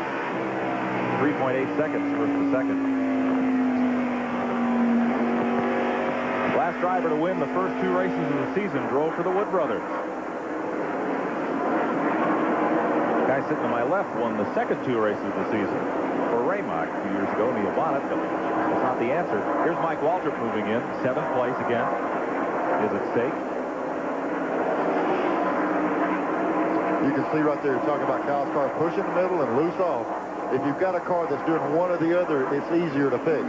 When you got one doing both of those, pushing and loose, you got your work cut out for you. And that's the reason they said they need a caution. They might have to put a rubber in a spring or make some major change. A lot of times that'll be too much bite in the car, though. It'll let it take off in the corner, push it, and then it'll unload in the center of the corner and make it loose coming off. Is there anything worse than being pushing going in and loose coming out? Yeah. Not coming out? Not coming out. Not making the curve. Right. In 1976, David Pearson drove the Wood Brothers car to victory at Riverside, California, then the first race of the season, then he won Daytona. It was Mike Waltrip and Kyle Petty continuing to run at 7th and 8th spot. Yeah, good indication of what we're talking about. Really dropped it back. And here, 12th place. Up for grabs, Ricky Rudd. Took it away a lap ago from Sterling Marlin. Yeah, I'm sure they qualified way back in the pack. Sterling qualified way back, and after Daytona, they really came in here and needed to get a good race down. And they've been working hard today. They've been improving a little bit at a time. That's 12th place. 20 cars on the lead lap all the way back to Rick Graham. 9th place coming up here. See Kenny Schrader and Mark Martin running for 9th spot. Now they're just a bit behind Kyle Petty and ahead of Darrell Walter. Martin's view of Schrader. Leaning over, getting a little bit of air in the grill, trying to cool it down a little bit. It's a good view of what's going on here. That's a lot of banking. They're doing 25 or 30 degrees of banking and letting him show up when you want there. Mark taking a look to the inside. A lot of times they do that, Mike, and he said, well, he's really not trying to pass, but it's a pretty warm day. They run these cars as plugged up on the nose as they can for speed, and you stick it over the right or left somewhere. There's Schrader waving, you know. What's he waving? He's either saying that they're waiting. He told him he could have the inside line. Yeah. That's the case right there. He said, well, you know, maybe we run better with you in the front. So Kenny reached over, motioned to the inside, pulled over, let it go by. That was the one thing about you, Neil. When we raced together, the many years that we raced together, if I caught you and you that I was a little bit faster, up to about 10 laps to go, you worked with every driver out there. But 10 laps to go, you were mean then. That's the way it's supposed to be, but that was a real good indication these guys do work with each other and talk back and forth between cars. Now, the last 10 laps, you don't understand what they're talking about because it might not be real nice, but this point of the race, they're willing to give and take a little bit. Now, in this case, it didn't pay off for Schrader because Martin has gone off and left him just a bit. But the next time, it might be Schrader with a faster car, and he'll need a favor. Yeah, Mike, it might not look like it paid off, but whenever the car Mark Martin was up under Kenny, he's probably really having his hands full, being loose, and he'd rather just get him out from under him, let him go on. Schrader finished second here last year to Kyle Petty, but right now they're all chasing Davey Allison. Bill Elliott in second, both in Fords. Seems like this has been the name of the game for quite a while, chase Davey Allison. At the end of last season, and this year started off the same way. They've got one heck of a race team going right now. There's Allison's line down into turn 1. Right on the bottom of the racetrack, short way around. Look how smooth that car is. They don't have a vibration in it. You can see the wind in that in the mirror there. That's the only thing that's moving in that whole car in Davy's head a little bit. And a throttle up and down. We joke about it, but I'm telling you, Robert Yates has really got that thing a lot of power on the ground. I say a lot of power. Larry McReynolds put it on the ground, and Davy's really been selective how he uses it. Let's watch Harry Gant for a bit here. He's the 4th place car. And old High Groove Harry is living up to his old nickname here. Mike, you know, just like Buddy was talking a while ago, Bill Elliott, boy, here's a car that almost lost it coming off the 2 and got headed to the infield. Mike Skinner. You were saying? I forgot what I was saying. I almost spun out. But, you know, earlier Buddy was talking about Bill Elliott trying to high line and really pick up a lot of time. Well, there's spotters for every one of these race teams. They call, they say, guys, somebody's really kicking your rear by running high. How about jumping up there and trying that? And they'll get their lap time. If it's quicker, they'll tell you, and they'll make you stay up there. They say that up at Dover Downs, where we'll be the first part of June, Dennis McGlynn can't sell any advertising on the outside of the wall because every race Harry Gant comes around and scrapes it all off. If you notice, Harry Gant's really reeling in Rusty Wallace now by using that line. Watch him when he goes off in the corner there. He'll gain a bunch on him. He's got a big piece of paper stuck on the grill area right there. That doesn't look like much, but these cars are really confined on how much air they're taking in. He's got about half of his grill area plugged up right now. Third and fourth place from Rusty Wallace's car. That round flat piece you see in the lower right corner, that's the antenna for the in-car camera, and that big tube. That big tube, Mike, is a guide to take the jack wrench down inside the car to turn the jack screw to change the weight on the car. It's simply a sleeve to lead it down to turn on the left rear spring. Alan Kulwicki is back in the race. Kulwicki completed 51 laps before being involved in that altercation with Earnhardt on the back straightaway. He's coming back out to run for points. He's fourth in the point standings coming in here. While we're talking about points, there was Dale Jarrett, like you mentioned earlier. He's out riding around the inside of the track. You know, that little piece of paper there, I'm going to go back to that. That thing is really a serious problem on the Oldsmobile, because it's got two small holes on the top part, and they usually close off the bottom part and weather the spool like this, so that's the only air intake he has. You folks may not think of that when you let that chicken wrapper go in the grandstand or that napkin, but it could cost your favorite driver the race. That's some just piece of debris that flew around and wound up right on that grill. Yeah, At least it's not a seagull. Mike, we can see right here, see the bottom area right above where it says Oldsmobile? That's covered up with tape. They completely taped that area up because it was a fairly cool day, but now the tape is on the bottom, and that particular piece of paper has got the only functional part of the radiator opening plugged up, but hopefully it won't hurt anything. They are lucky in one respect, though. Harry Gant drove a race car for many a day now, and he knows what works and what don't work, and he watches his gauges. They used to call me when a motor blew up, and they say, what were the gauges saying just before it blew up? I said, boy, it was perfect. I always wondered if it blew up, and then I'd look to see what the problem was. Don't they run best just before the grenade? Yeah, when they really get to going, you better tighten the belts up, because something's fixing to happen. Loosen it up. From Rusty Wallace's car, looking at Harry Gant. Third and fourth place. Allison leads it, Elliott second. After Rusty Wallace watches this tape, I bet you they put some more bracing on that rear window, unless they want that window to come down for some reason. I can't imagine that. Because the rear window bulging out a little bit puts some more air on that black spoiler that we're seeing back there. When it concaves like that, there's a chance it could hurt the spoiler effect. Wallace on the low side. Dale Jarrett back to the garage. Buddy, unless they learn something in the wind tunnel, they like it caving in. Yeah, exactly. No, I can't see where that would be any benefit at all there. No, I think that would create turbulence. Yeah. Look at Harry up there. He's up there in uncharted waters. Running around the top. Well, we'll see if we can get Gann a new compass here when we come back. 183 laps on the board. Davey Allison and Bill Elliott in Fords out in front. 2.4 seconds, first to second. We'll be right back.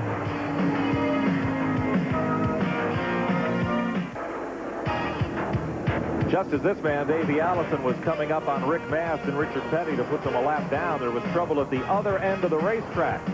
Derek Cope spun up into the wall in turn 2. Mast and Petty stayed on the lead lap and were under caution once again. Fifth one of the day. Rusty Wallace getting service. Having a problem with the lug wrench right there. The right front guy had a problem. Called the jack man back around. We've been bragging all day about Rusty Wallace getting in and out, and they're having to redo the right front wheel. Now they're back around on the left side.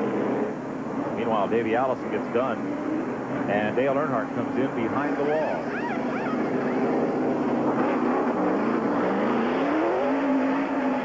Wallace will be toward the back of the lead lap when we go back to green. You know, Neil, that didn't look too important right there. You say they're under the yellow. He didn't lose much, but that track position, he has lost a bunch of real estate here that's going to be hard to make up. Yeah, buddy, on the same vein, we were talking about Elliott, such a force early, and it's taken him 3 cautions and about 100 laps to get back where he was in second place. There's Earnhardt's car down there. They're probably going to have to put some brakes back on that thing. It looks like they got it up on 4 jack stands, and they can actually run a new brake line to the one that was bad. Let's look and see why we're under caution. There's the leader, Davey Allison, coming up on the outside, right where Derek Cope is. Look at the king here. I'm glad. I know he's glad he turned back up the bank. He looked like he's going to come down. Something that sometimes creates that. They were probably telling Derek Cope, here comes Davey to lap you. And when you get that call, a lot of times you'll try to pick the pace on up, not get lapped. And looked like he sailed her down in one a little bit hard and broke loose, and he backed her up in the wall. Steve Evans. Here. We're down with Dale Earnhardt, the number 3 car, and by actual count, there are 14 uniform crewmen working on this car. The brakes are still the main problem, but while the car is in here, they're also checking everything else out, the rear brakes, anything on the car that might need attention. No one is not busy on this crew. New caliper on the right front. Looks like they may have done some work with that hub as well. As the Childress crew Looks like tries they're to going get Earnhardt back. You know, Mike, it looks like they're spinning the caliper off of there. It's taking, I don't know what they're doing, if they're putting a new brake line in or what, but they've got major surgery going on. Now here's Davey Allison. And just to show you what happened there to Rusty Wallace on that pit stop, we'll kind of drift back through that field. There's Allison up front, and Bill Elliott is right with him behind the safety car. We are going to go back to green this time. Napa Field update coming in just a bit here. There's Allison up front. Bill Elliott's lined up right behind him. Then it'll be Harry Gant, Mike Waltrip, Hut Strickland, Mark Martin, then Ernie Irvin, Kenny Schrader, Darrell Waltrip, 10th Ricky Rudd, 11th will now be Brett Bodine and Rusty Wallace way back in 12th. Here's your Napa race update. Cost him 10 or 12 positions. That one little bitty fault to deal with that wrench, but he's got a long time to get it back. What you're seeing is how they were running just prior to this caution play.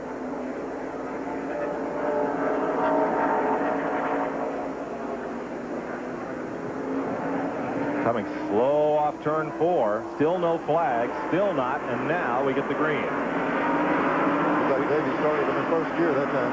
We had a restart like that yesterday that stacked them up 6 wide in the Busch Grand National Goodwrench 200. If you missed it live here on TNN, be sure you catch one of the replays. It was a barn burner with Ward Burton winning his first Busch Grand National victory.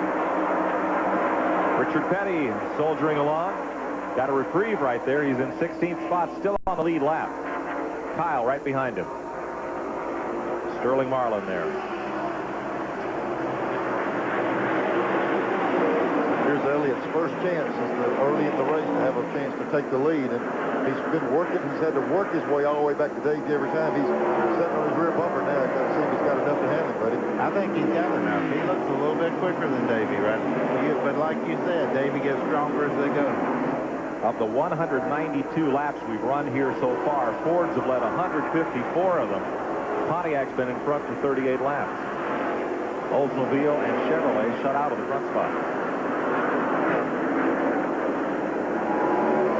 Alan Kulwicki back in the race after a lengthy stop. More front-end repairs on his car.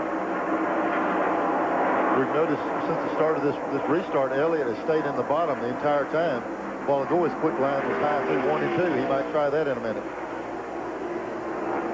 In a minute, how about this lap?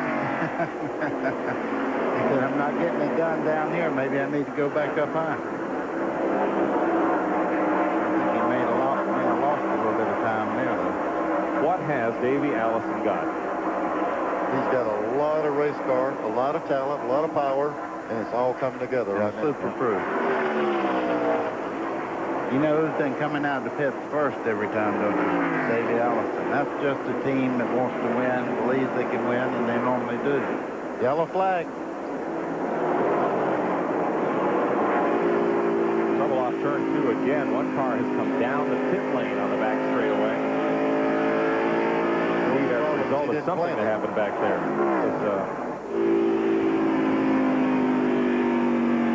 That'll put us under caution. It's debris on the track. Jacques Debris, the famous French driver. Well, I saw a car look like he spun and went down pit road wide open. No, that was Ed Ferree. That was yesterday. No, Stan Smith, something happened to him. I seen him all over the place over there. the Ameritron Batteries car. If they spin, they're going to have to stay on the racetrack so we can keep up with spinning. Going down the pits kind of loses us. That's the back straightaway pit lane, back where Stanley Smith was. And he will come to the pits this time. Davey Allison may come in. Let's see. Don't leave him out. Pit lane is open. But again, here's where track position is so important. None of these leaders are coming in, and we get a 1 to go. In fact, pit lane is empty. There's Jeff Bodine down on the inside. He'll be able to pull up beside Davey Allison on this restart. He's really wanting to get that lap back, but when somebody's as strong as Davey's car, it's hard to get a lap back any way you do it. The cars 1 lap down are Jeff Bodine and Bobby Hamilton. I don't know why, but it looked like Bodine motioned Bobby Hamilton around him. But now it looks like he decided to go back up there himself. 2 laps back, Ted Musgrave. 3 laps down, Chad Little. There's Bobby Hamilton right there. See, Jeff Bodine has decided to get back around in front of him so he'd have that preferred start on the front. He might have had a friend he wanted to wave at back there. They put the yellow light back on top of the caution car, so it won't be a restart this time. Well, we're not going back to green, so we'll take this break at 198 laps. Davey Allison leads it. There's your top 5. And we'll see how 6th place Mark Martin looks to 1992. And these messages.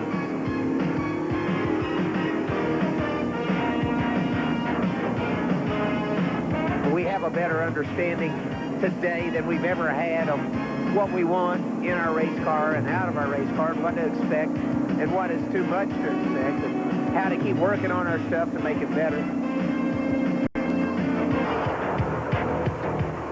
They just restarted the Goodwrench 500, and the man on the move is Mike Waltrip. Got himself a great restart, and he's broken free of that second pack.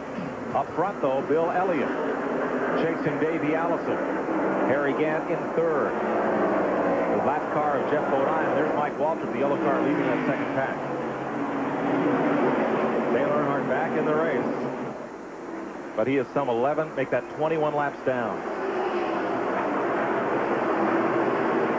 Like when they take off, just like on the restart going up through the gears, boy, Davey just drove away from him. It takes Elliott a little while to get it wound up, but he's all over him now. There's 3rd place Harry Gant.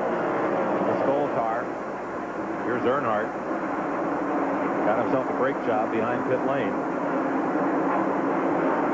And he's back out there, but way back in 33rd place. Only 4 cars out of this race. Dick Trickle, water pump trouble. Johnny McFadden parked his car. So did Andy Belmont and Dave Marcus with engine trouble.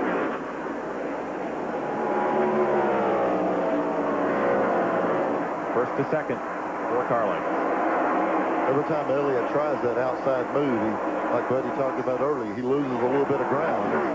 Looks like the only way he's going to be able to pull it off is maybe get Davey up and get under him some way. I think on new tires, he has to stay low, and as the tires get worn down a little bit, the higher groove works a little better. But right now, every time he goes up, he loses 3 or 4 car lengths. Mike Waltrip's going to be a player in this. He just moved past Jeff Bodine. And there is Mark Martin moving up on 5th place, Hutch Strickland. Hutch had a good run here today. Yeah, I wouldn't mind seeing some of these guys win a race so they get out of that Winston Open that I got to run in. You'll see that on TNN, the Winston Open and the Winston. Stock Car Racing's all-star event in May. And trouble on Dale Jarrett once again. Up front, though, Dale Jarrett's been black flagged. That's the reason. And here comes Elliott storming back. You know, we said he almost have to try him on the inside. Right now, Bill's going to stick the nose of that thing just as far up in the back of that other car as he can and see if he can loosen Davey up a little bit so he has that inside line. See how close he gets it. You know, the ideal thing here is to see how close you can and see if you can loosen him up and take that inside line away. Right here's a good place to loosen him. Are maybe the Ford drivers on orders not to mess with each other too bad and do it, you know, till the late stages of the event? The matter might be they might be on orders, but who listens? Yeah. We're racing, you know, it's every man for himself, I would think. Also, when you see that view out the back window of Davey's car, note the bracing that they use compared to the Rusty Wallace car, and that back window doesn't flex a bit. No. I tell you, you just said something. There's no such thing as a motor company telling this guy not to race another guy hard. These are individually owned teams, even though they raced before, and they want to be leading this race. Right, and pretty soon one of them's going to get $10,000. You know, Mike, we kind of joked about it. It's kind of like the guy that Wilson built in the football for the Super Bowl. They don't tell him how to kick it and where to throw it. They just furnish equipment. You go racing with it. There's the 900 number to call and register for the Gillette Halfway Challenge. And if you're called and know who wins the halfway bonus among these drivers, you could be driving a new Chevy Lumina. I tell you, they're really up to the point today. I just seen Phil Parsons come by here, and he's been out for a week and a half. 97 laps, to be exact. Going to be 98 this time by. Putting another lap down. We've run 408 laps of Winston Cup racing in 1992. Davey Allison has led about two-thirds of them, 274. I've seen that black car in front. He sure is a gritty little thing, isn't he, when they give him something to work with. That's the way you're supposed to be. As the last Ford winner of this event, Davey's dad.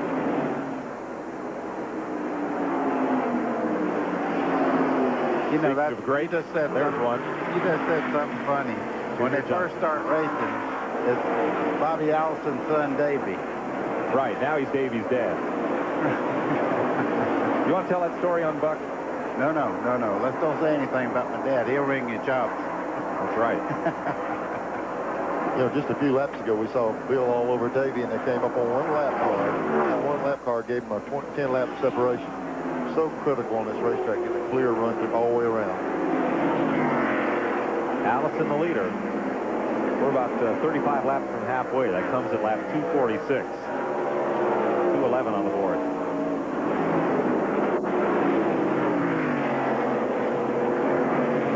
Let's go back to 8th place.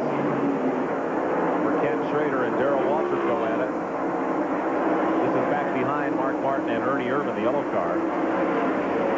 Schrader, who finished second here last year, and Darrell.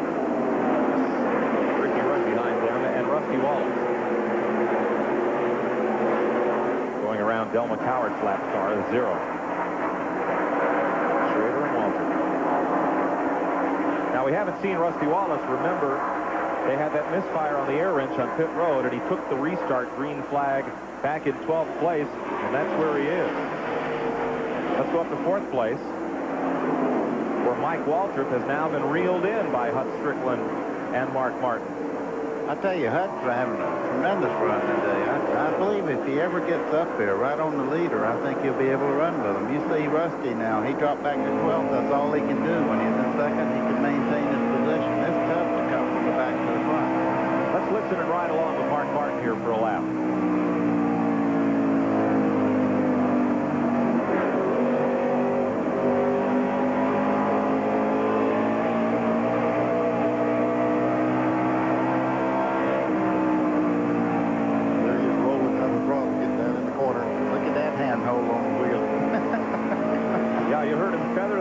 Coming up out of turn 2. Got on the gas a bit, eased out of it, got back in it. Yeah, you feel like you can just stand wide open in the gas at that particular part of the racetrack, but it's kind of like that guy going off that ski jump. If you once you make that commitment off the end, there's no backing up. And when you stand in the gas too soon, you're going to bounce off that wall.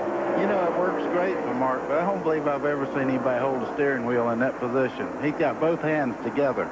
They used to always tell me 12 and 3 and 1 and 4. I used to grab that thing anywhere I could get a hold of and try to survive. Riding along with Mark Martin, the Jack Roush car, Valvoline Ford. Right with him. There, Mike Waltrip. Now Waltrip's gone to the back of that tussle. Ernie Irvin behind him. Ran real well on new tires, but now he's drifted back a bit.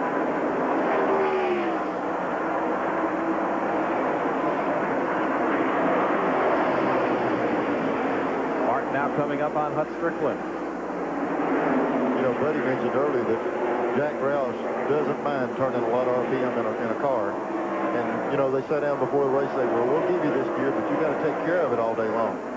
you've got to keep in mind that thing is there. You just hold that throttle open a little too long, work it too hard, and it might not run very long. You've got to wait till the end or something. He possibly got a little more race car he's using right now. They'll just wait till later on to be able to abuse it some more. I tell you what, Jack Rouse sets the timing more than I've ever turned on a racetrack. I have never heard a man that just really rips one up.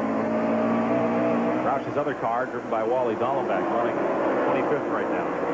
Former Trans Am champ. Article in Car and Driver magazine. Jack Rouse said, he said, when I'm happy is when I'm sitting in my office listening to an engine run on the dyno. Oh, yeah, the cash register going ching. You bet. I tell you, the accomplishments, just like the 24-hour race, they win that thing every year. They got a lot of reliability in their stuff, but I'm telling you, he doesn't mind stepping over an uncharted ground and see what it takes, how much you can abuse this stuff. It's like Hutt's getting a little bit loose up off the corner there. Here's a battle back in the field now. Of these three cars, only Richard Petty is on the lead lap. Chad Little is 3 laps off the pace, and Earnhardt is way back. Only one car, Greg Saxon, the lead lap. Dale's in a very confusing thing right now. He's many laps back and everything, but he still wants to race. That's a long race if you don't have somebody to race with, so he's going to let her rip. You said, but it's kind of hard to take a thoroughbred and make him pace. And the problem they got now, they're so far down, but he's got brakes on all the car. And at the end of this race, the more people fall out, he can pick up some points. Richard Petty's running extremely well today. I'm real proud of him. He's been in the fray all day. Earnhardt is 22 laps down, but remember, we're not even halfway. In some of the races we've had here, he could be in the top 15 before it's over. Presently 31st. Kowicki back out running. And Mark takes you inside of Hutt Strickland, and Mark will move up into the 4th position. 222 laps complete. We'll be back after this.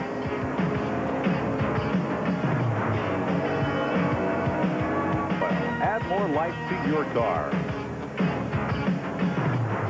Well, we've added a lot of life to Davey Allison's car. He is flying. Back to turn 1 with 229 laps down.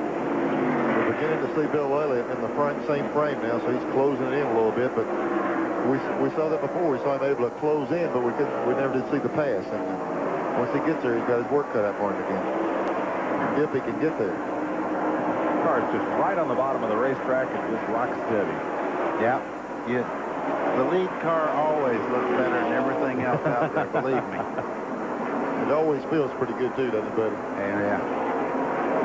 There's my little brother. Randy Baker. Little brother, how big is he? What does he weigh? Y'all don't have any little family members that I can count.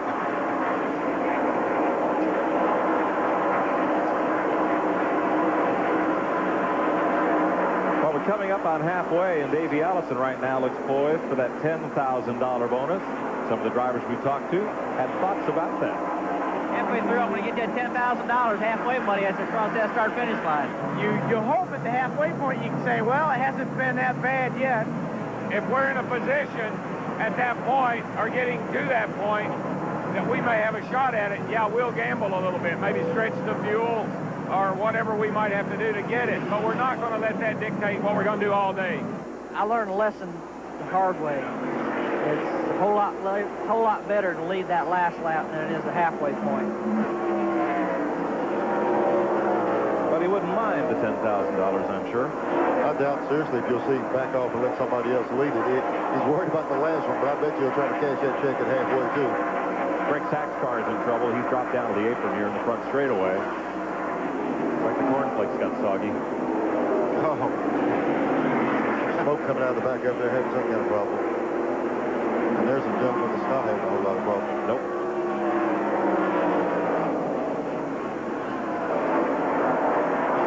.232, 10 laps from halfway. Here comes Bill.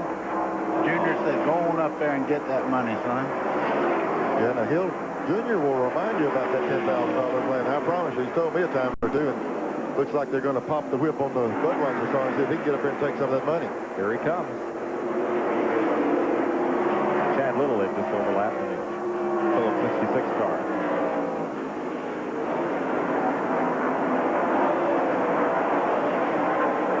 pretty impressive here. I mean, he is closing in fast, too.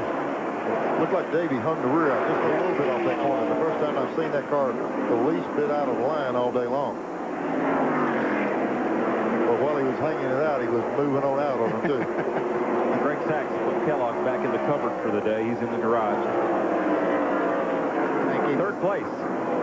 Harry Gant, Mark Martin. Battling there for third. Hut Strickland's the fifth place car. Here's Steve Evans. Well, there you see the main man behind Mark Martin's automobile, Carlin Jack Roush. He told me just a few moments ago they got behind on the chassis set up early on in the race. But in the last pit stop, they made some changes. He said Mark is not talking on the radio at all. When something's wrong with the car, Mark turns into a real chatterbox. Roush says the car must be perfect, and they are taking it easy, as you guys guessed up there. Mark is pacing himself, hoping the cars in front of him start to fall off. He's got a lot left. Running fourth right now, Cactus Jack Roush, car owner. Part of a very famous drag racing team in the 60s, early 70s. Wayne Gap, Jack Roush. A lot of drag races. Steve can tell you about that. A lot better than I can. Went right on around again. There's Mark Martin. He's got a drag race motor in that thing today. Running well. Closing in on halfway, 6 laps to the halfway point. If you called the Gillette folks, this would be a bad time to go to the refrigerator. Could be Davey Allison, it could be Bill Elliott. And here they come up on Richard Petty and Bobby Hamilton. And this traffic might be one thing that determines who leads halfway. Get hung up in this traffic. Here's Bill looking one side or the other. Davey's got to make up his mind inside or outside of these lap cars. Goes outside of Petty. There's Richard down on the inside. And they'll put this track's all-time winner 1 lap down. Now Bobby Hamilton. There's Richard with a hot dog wrapper on his hood.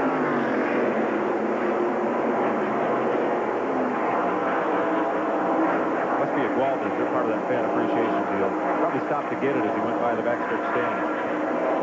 Kyle Petty now, who started on the pole, only 6 seconds away from being lapped himself by these two. And Bill's going to make a run at him for that $10,000, isn't he? He's got the inside line. Can he get out in the corner under Davey?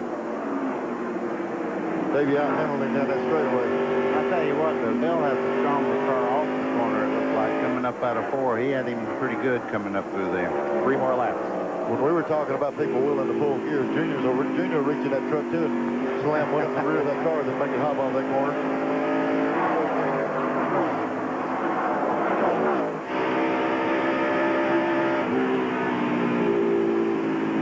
He's getting in the corner pretty decent, too. 2 laps to halfway.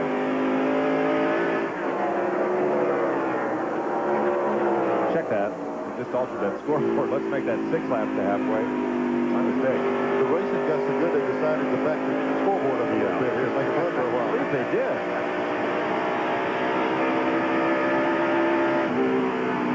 .246 will be the halfway point. Del McCowart has gone to the garage. Bill might have used up what he had. You know, he laid back, and he made that real serious run on Davey, and he didn't get by. Now we got to see if Davey's got enough to get away from him.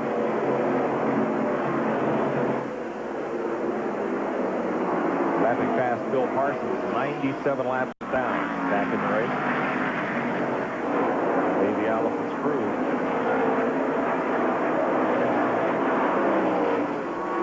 Four laps now. I think they finally decided we're halfway into the scoreboard for us over here. Here comes Bill closing it back up again. See right here, Neil, he's really strong up off the 4th corner, but that's about as far as he gets. Bill had one good run at Davey. He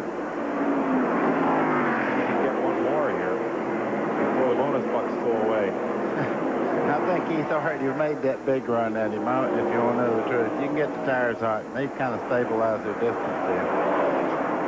Yeah, it's kind of deal. You kind of put all your eggs in one basket. You make one run at him. If it doesn't work, you kind of come up short. But I'm telling you, the Bills put some heat back on him.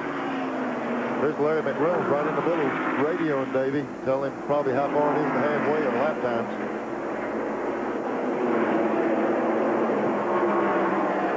I've had them call me before and say, just hold them off 5 more laps. And 6 laps later, just 2 more, hold them off. Yeah. They don't want to tell you how much work you got ahead of you. Well, they can see that scoreboard as they roll off into turn number 3. 2:45. Next time is halfway. Yeah, they're reaching for the white flag, getting it ready.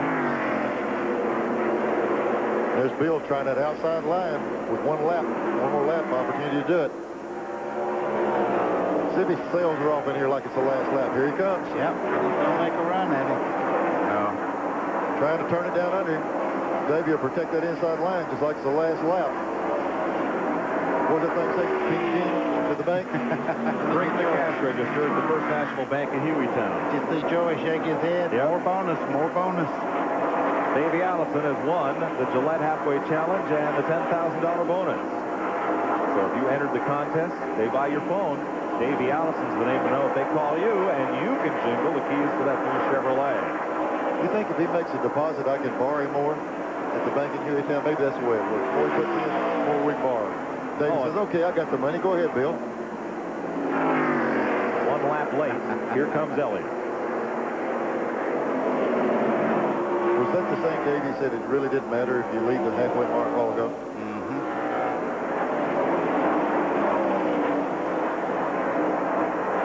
We're just past halfway, and Bill Elliott has taken the lead in what has been a Ford-dominated show. Elliott and Allison, Mark Martin, 3 Fords lead Harry Gant's Oldsmobile and Hutch Strickland's Chevrolet.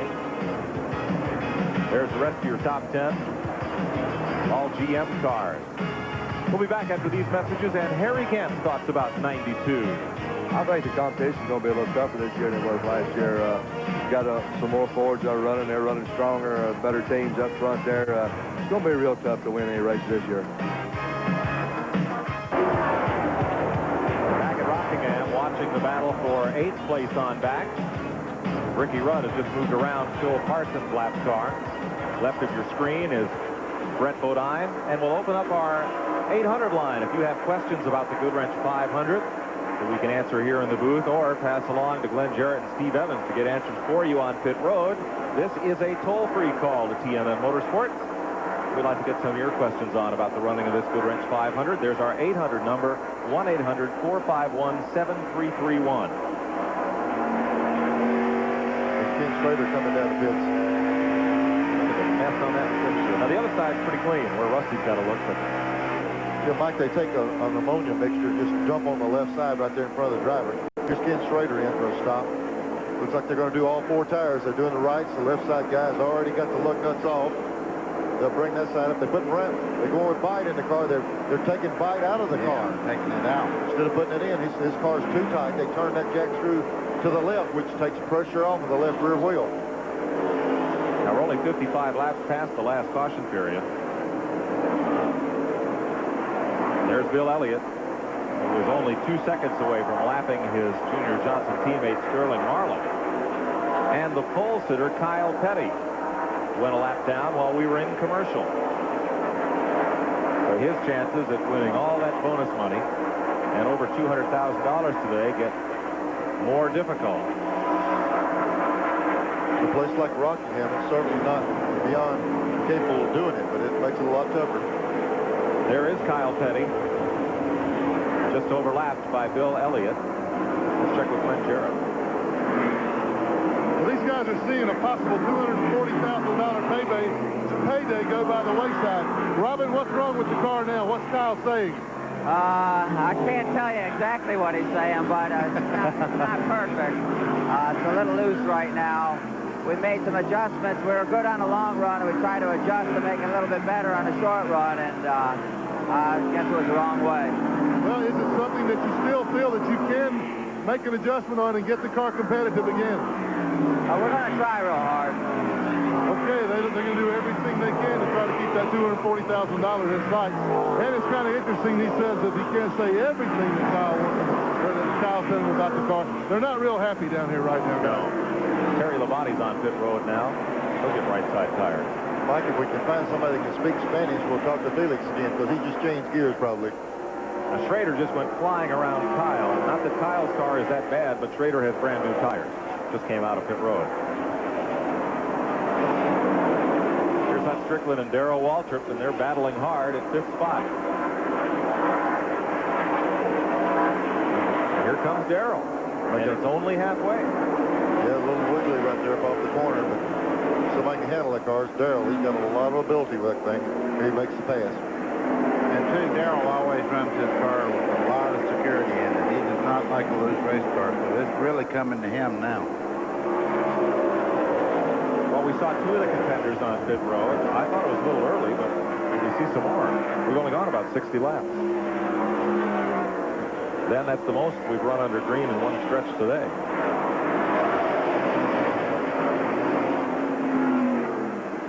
Now here comes Labonte. He's on fresh tires. What a difference. Yeah, boy, it makes you feel like a hero when they stick that new rubber on that thing. And not only is Labonte making a run, Slater just went out. He passed Davey, and he's running down the leader to get a lap back.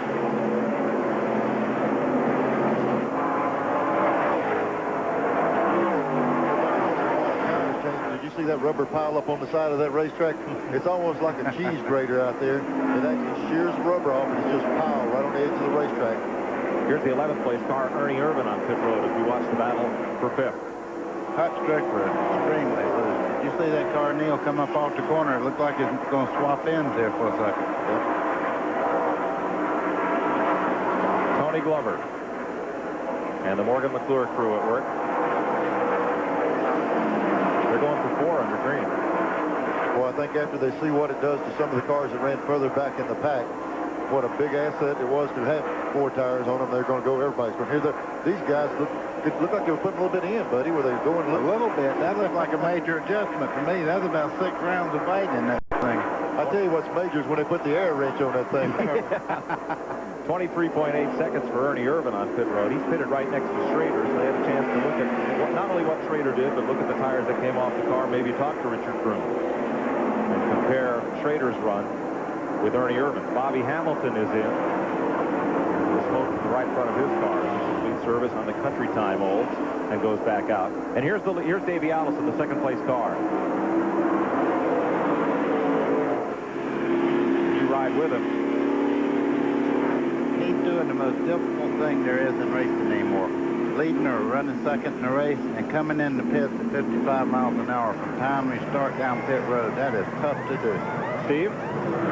Well, guys, the way this crew reacted was almost on a moment's notice. Davey must have said something on the radio. I don't like these tires anymore. I'm coming in. He didn't give them a lot of time to prepare. They were already ready, of course. They always are. Taking rubber on all burgers and jacking some wedge into the right-hand side of the automobile. Not taking it out, but putting it in, and they're gone in 20 seconds and change.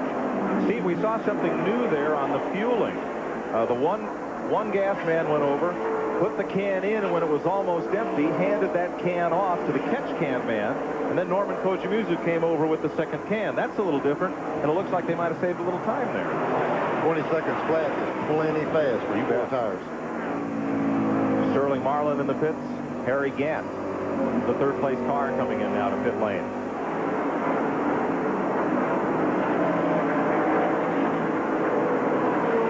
What's tricky in doing this, you make a pit stop, and if a caution would come out, your lap's down. You hate to be the early guys in. See, here's the lug nuts already off the left front. There's not a lug nut left on that wheel. These guys are waiting. Ooh. Glenn? Well, the Mark Martin crew is getting ready for a 4-tire change also. Steve Mill, the crew chief, told me they were going to watch the 28 car, and whatever he did, they were going to do. They had an idea that he was going to come into the pit, and Mark is pulling up. Just now, Harry Gant pulls out right in front of him. Close call there. Let's see if they can get Mark out as quick as Davey Allison's crew got him out. So how they knew that Allison was going to make that stop, I don't know. These guys have ways of finding things out here, but they're pretty much playing their cards the way that Davey Allison's crew does.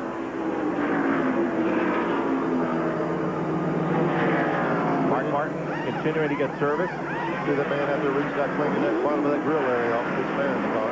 You know, I just seen a black flag Rusty Wallace. I think he might have left the pit road a little bit too fast or something. They're going to bring him back in. He will not be a happy camper either. Stop and go penalty.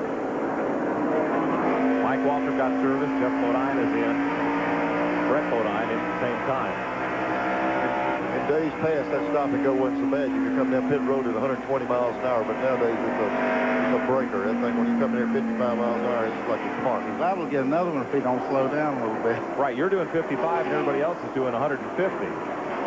There was a minor incident on pit road. Sterling Marlin and Morgan Shepherd banged together a bit as Marlin was leaving the pits and Shepard was coming in. There goes Rusty back out. They're still cleaning his side, leaving our side dirty on the windshield. We've got to do a little work on this. Darrell Waltrip in. 271 laps are completed.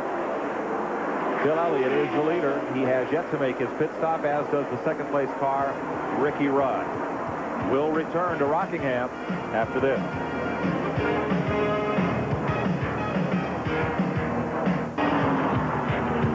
Welcome back to the Goodwrench 500. I'm Steve Evans. I'm in the Bill Elliott pits. They are bringing him in under green for tires and fuel. I talked to Jim Brewer. I said, how long are you going to leave him out there? He says it depends on how quick Davey Allison's lap times are. Apparently, they got very quick on fresh rubber. So Bill Elliott is indeed coming in momentarily. Guys, you've got a better view than I do. You can see him out there. Yeah, he's coming down pit road right now. You guys are ready to jump on the car. And Junior, as usual, has the last pit on pit road. A long time coming in and a quick jump going out. Steve? Well, this is a typical Junior Johnson perfection pit stop. You see Junior with the tire. Watch the precision that he's going to roll that left front tire up. He'll slide it right in. There'll be no wasted motion whatsoever. That is beautiful work. Choreography, it just can't beat NASCAR pit stops. 22 seconds. I tell you, Steve, they don't have any wasted motion. They all get the job done to get that car out of there. I like the ice dancing at the Winter Olympics, but I think this is better. Elliott back out. Davey Allison will be the leader. Sort the field back out. Davey will be the new leader. We'll update the field for you here in a second. Some of the callers to our 800 number. Ronnie from Johnson City wants to know if Elmo leaves the motor running in the pace car between cautions. He actually does. He's out there with it running all the time. They also have a backup. We have a little. Chad Little and Ricky Rudd. And Ricky's locked up that left front, banged it in pretty good there. And he was right up near the leaderboard here. We're going to get a caution. Elmo, who keeps the motor running, is going to come out here with a pace car once again. Neil was saying they have a backup safety car, too, in case anything happens to the first. They keep it sitting there with the motor running. If he wants to jump, so it takes off the other. Ricky Rudd got hard into the back of somebody. Shoved sheet metal all up against that left front tire. You know, you'd just be speculating, but I would think that with caution flags coming on, might somebody been coming in for the normal pit stop. Somebody turned that in front of the guy. No, it looks like they spun this one. Chad Little got up in front of that car and crinkled the side. We will have a look at it. Let's see. And it's Crisis Corner, turn 2. Looks like they got together going down the back straightaway. Yep. Yeah, they got tangled up. Similar to the deal with Earnhardt and Kwiatkowski on the straightaway, and they both bounced it off the wall there. Rudd had to work hard to keep the right side of that car off the wall. Looks like he might have done it, but the left side got carved up pretty well. There's Davey Allison right behind it. You know, it's bad to wreck a carpet on a straightaway. That's really bad. What's 52 doing? Jimmy Means involved in that. Well, maybe the 52 spun first and the other guys were backing out of the gas and got tangled up in it. I don't know. We'll check further in a bit. First, here's Davey Allison. Stop under caution. Just completed. Now, these caution flags are expensive for car owners. They just put on 4 brand new tires. They run 5 laps and they spend another grand and put 4 more on. Here's Glenn. Well, there is some serious damage on the front of this car here. The left front fender was caved all in on the tire. They had to actually pick the car up. The guys had to pick the car up physically before they could even get a jack in it. The left front tire was flat, but it has done some damage. Right now, they're just fixing it cosmetically. I've got an idea that they may want to bring that car back in on the next caution lap to make sure that there wasn't any damage that they did not see. Probably got a toe-in problem, maybe faulted, but he's back out of the way right now. Rusty Wallace got a good piece of something out there, too. You know, here's Rusty's car damage. We didn't even see that. We've seen 3 different cars damaged in different places in the racetrack. We've been at Rockingham all day. Now I think we're at Wreckingham. Yep, happens in a hurry. Here we go. We should be able to see this one. I guess. Brace yourself, folks. Boom. Oh, me. Jimmy Means. Now we know why Jimmy Means went down to the inside. Aren't you glad that camera wasn't on the bumper? I know Peter Larson is. Rusty's back out. don't know what happened there. I don't know if that accident was in front of them. Now, instead of slowing that down, let's see that as Rusty did in real time. Okay, Jimmy sees the wreck. He slows down and Rusty lifted for a total of a half of a second there. There was a deal like you're talking about, buddy. They saw the wreck in front of them. And, you know, Rusty was coming out of the corner. He couldn't see it. 281 laps complete as they clean up here at Rockingham. We're going to get one to go. Mark from Kingsport wants to know how manufacturers' points are determined. We've talked a lot about that championship today. The winning make of car in each Winston Cup race gets 9 points. Second place, not the second place car, but the next make back. So I'll give you more on that in a moment. Tonight, Inside Winston Cup Racing is live, 9 p.m. live from Charlotte. Felix Sabates and Kyle Petty will be Ned Jarrett's guests at 9 o'clock Eastern Time. We'll be back under green at Rockingham. Bill Elliott is leading Davey Allison with a running right now. 2 Fords in front. We started to talk about manufacturers' points. If the Fords finish 1-2, Ford gets 9 points. The next make of car to finish, doesn't matter what spot, but the next make back gets 6 points. The next make gets 4. And the other make in the race gets 3. It's the old Grand Prix point system, 9, 6, 4, 3, 2, 1. But it's not the first 6 cars in the race. It's the order in which the best placed car of each manufacturer finishes. So at Daytona, Ford won. They got 9 points. Oldsmobile was 5th. They were the first non-Ford. They got 6 points. Pontiac got 4, and Chevy got 3. If it worked the other way, Ford might get them all today. Yeah. They would have at Daytona.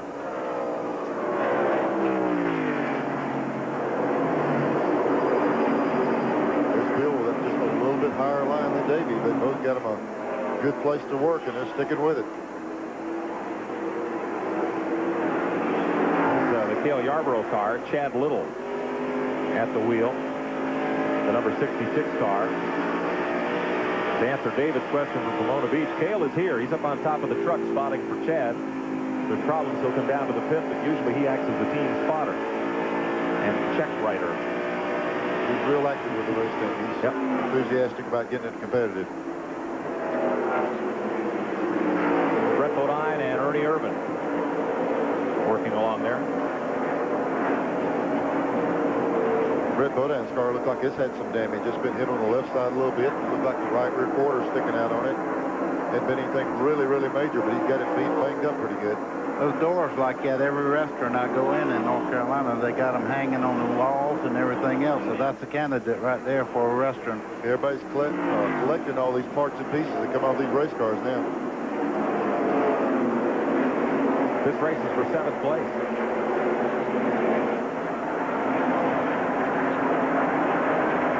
Ernie drove his heart out today. He just had never got up there where he had a chance to run for the lead. If you sit back here in a position like this, you'll be turning virtually the same lap times as the leaders, but you're just out of position. You're sitting there turning lap after lap as good as the leader. You're just not in the right place. Now, everybody back there says Ernie does stupid things. You see him back out of that car not to get himself where it made it 3 deep through there. Yeah, I agree. Glenn Jarrett? Well, after all that action on the racetrack, it made things fast and furious down here in the pits. I talked to Eddie Dickerson, who is the crew chief for Rusty Wallace. He says that Rusty ran into the back of Jimmy Means. They thought they might have a problem, but Rusty says the car feels pretty good right now. Car number 5, Ricky Rudd, also involved. He's got more serious problems. They weren't able to tell what was going to go on with the car until he got back out and got up to speed. He's running slow on the inside of the racetrack, so they're going to have to bring him back in shortly. Kyle Petty came in right before that. They did put 3 rounds of bite in the car. Robin Pemberton says that they think that the excessive heat today is warmer than they thought it was going to be, has just made the car loose. But the guy that did the most was car number 68, Bobby Hamilton. They came in, added a rubber to the right front spring, took out 2 rounds of bite. They added 3 in the left side, and they moved the track car down and changed 4 tires on that pit stop without losing a lap. Just while you're talking about that, Glenn, here comes Ricky Rudd back into the pits to see if they can repair some of that damage. And he'll go behind the wall. Been a tough day for Ricky Rudd in the Tide Ride. Still with this race for 7th here, Brett Bodine and Ernie Irvin. These guys have been together all day long. They're just it kind of works out. A couple of guys that have a car is pretty equal, and they got to race each other all day. The only problem, they're not racing with the guys for the lead. Mike Waltrip, his car's ran good off and on all day. And we're back up front with the two Fords. Bill Elliott. Also, all these major adjustments they're making on these cars, if you notice, when they go through 1 and 2 down there, it's beginning to shadow up. So that's going to change the temperature. And a lot of these changes they're making, we're going to wish they didn't right near the end.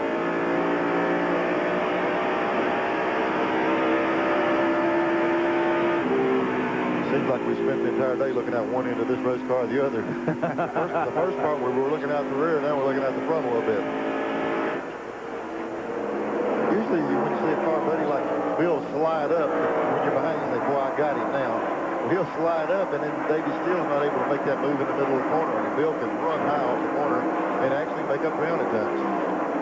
Here we're back at 11th place. Hut Strickland and Rusty Wallace. Those cars are now being shown 1 lap down. They're the first of the cars 1 lap down. They include Kyle Petty, Rick Mass, and Richard Petty, along with Morgan Shepherd, Jeff Bodine, and Sterling Marlin. Both these cars you're looking at got stop and go penalties a while ago on their pit stops. They come in a little too quick. That's why they're a lap down. Glenn Jarrett. Ricky Rudd's car right now, they've got a welder out here. Ricky hit something so hard that it has broken the track bar, the front track bar, loose the mounts on the roll bars of the chest. You can see the welding going on. I've never seen this happen before. He hit something really hard to do that. It has broken it loose on the left side as well as the right side. It's torn completely away. There's a crewman in the way there right now. But this is a major repair. Even if he does get back out there, he's going to have to take it awfully easy because the amount of stress and tension that is on this suspension right now will not allow him to drive this car as fast as what he was. So this is an unusual repair being made right here. It looked like there's also putting a right front shock mount on the car. He must have really hit something. That looked like the shock mount that they were fixing to repair and put back on the car. Back up front, Elliott and Allison. Have a look through the field here. Race summary. Bill Elliott's led 67 laps. Davey Allison led most of the rest. 10 cars are on the lead lap. 5 drivers have swapped the lead back and forth 10 times. 7 caution flags for 28 laps. That slowed the average speed to 120 miles an hour. These are some of the drivers that have led the race today. Pontiacs and Fords. Cars out of the race. Johnny McFadden ran 8 laps. Dave Marcus 22 laps. Andy Belmont, Dale Jarrett, Dick Trickle, Water Pump Trouble, and Greg Sachs is out of the race. I believe Del McCoward is also in the garage along with Stan Smith. What kind of season will this be for Bill Elliott? He'll tell you, and then we'll take this break for messages. For what I'm concerned, it's just, you know, at least I've got a job. I've got a, you know, a good ride. You know, got good people around me with all the juniors guys, and you know, Tim and I have worked very well so far together. And you know, I'm sure there's going to be rough parts of this road, but you know, who said it was ever going to be easy? But you know, I feel like we got a lot to add to each other.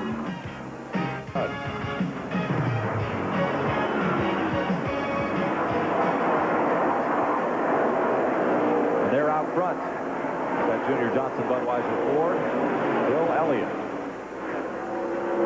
Davey Allison in hot pursuit. They're about to lap the Keystone Ford. Wally Dallenbach in the second Jack Roush car. Rookie contender.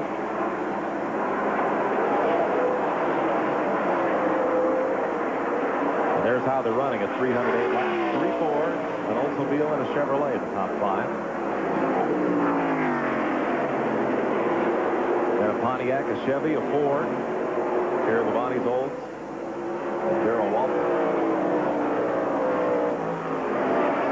Check that. Labonte's in a Chevrolet this year. That's right. You know, if you wonder about the course of events, there we were with Gant, your first GM product in there. That's a pretty good indication of strides Ford made at the end of the season and the off-season coming back, because Gant would be sitting here leading the race, which he did last year. You know, good chance, but Ford really turned up the wick on their race car stuff and got them some good parts and pieces, and they're going to be tough. And with a lot more teams, it's a lot easier to get development feedback. That's one advantage Chevrolet had for so many years, with everybody running the small block Chevy engine and not that many teams running the Ford. Glenn? This is Larry McReynolds, crew chief on Davey Allison's car. Larry, for a long time there, Davey led and run away until you got to that $10,000 bonus. Now, all of a sudden, he seems content to run in second place. Is there a problem, or are you just kind of sorting things out? Well, the track has got a little bit greasy, and we're just a little bit loose right now. Right now, he's saying, like, we beat Bill in 1 and 2, and Bill beats us in 3 and 4. And we ain't catching the traffic exactly right either, but, I said all winter long that 11 car was going to be tough, and he's proven it here today. We're just going to keep making adjustments, hopefully building up at the end. Well, what's the next thing you're going to have to do to the car? We'll probably put a little bit of spoiler on it maybe next time. Either spoiler or a little bit of wedge. Well, we kind of speculated that Davey might be just making laps, but he does have a little bit of looseness. Nevertheless, he's catching Bill Elliott. He's got that down to a car length now. First to second, 313 laps down. You know, we heard him say that Davey says he's beating him right here in 1 and 2. Davey thinks his car is better at this part of the racetrack, and he says Bill is beating him up at the other end. That's the shadow part of the racetrack, and up where the sun's right on the banking, he's losing a little bit of ground. So that difference will become more pronounced as the day goes on, and that turn 2 gets more covered in shade. Yeah, that's a strange racetrack. When that sun starts down, I'll tell you, 1 and 2 gets almost dark. Darrell Waltrip in 10th place, last car on the lead lap. He's about 3.6 seconds from being lapped by this pair. Cars on the lead lap: Elliott, Allison, Mark Martin in third, Harry Gant in fourth, Kenny Schrader fifth, Mike Waltrip sixth, Bernie Irvin seventh, Brett Bodine eighth, Terry Labonte ninth, and Darrell Waltrip. You know, when two guys are racing this hard, they really start lapping guys more than they normally would. You know, if Elliott was sitting there with Davey a half a straightaway back, he might not be running that car quite that hard. When they get to racing like this, they're going to put a lot of guys a lap down.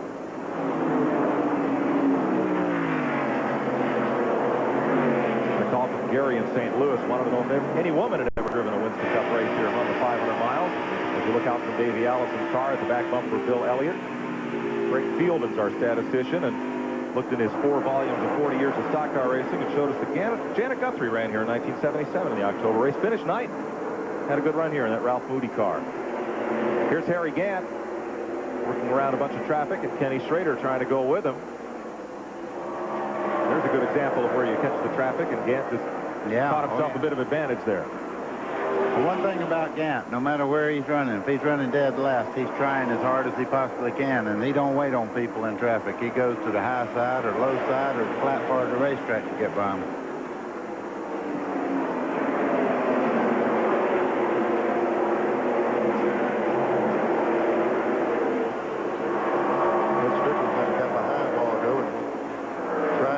Schrader right here. He ran good at the first of the race. He is the first of the cars, 1 lap down. Just ahead of Rusty Wallace and Kyle Petty. Strickland in the number 12 car, the Ray Vespas car. This Schrader at 11th place. Yeah, Mike, there's Schrader, running 5th, and there's him going right on around him. He just got out of sync on that stop while ago. 318 of 492 laps complete. Davey Allison talks about 1992 as we take this break. Did have a good year last year. Of course, over the winter, we questioned, like everybody else did, whether we could keep that momentum rolling. And to start the year off with a win at Daytona, I think answered the question for ourselves. So we're real excited about this year. We're anxious to get things underway. We got 1 out of 29 down. We've got 28 more to go. We're back live at Rockingham on TNN. Mike Joy with Neil Bonnet and Buddy Baker topside. Down on pit road today, Steve Evans and Glenn Jarrett. Up front, Bill Elliott. Running second, Davey Allison. Here's Steve. I talked to Tim Brewer during commercial, the crew chief on the Bill Elliott number 11 car, currently in the lead. And I said, Tim, this is starting to look like a snatch race. And he laughed. He said, we have one strategy right now, and it's 3 words. Stay in front. We're only running that car hard enough to stay ahead of Allison. Boy, Steve, just as you were saying that, Bill Elliott ran up behind a real slow car, and Davey just about got under him and almost into the back of him. That was Mike Skinner's car out of Greensboro. They still run 1-2. Mark Martin's back in third. Harry Gant in fourth. Mike Waltrip fifth.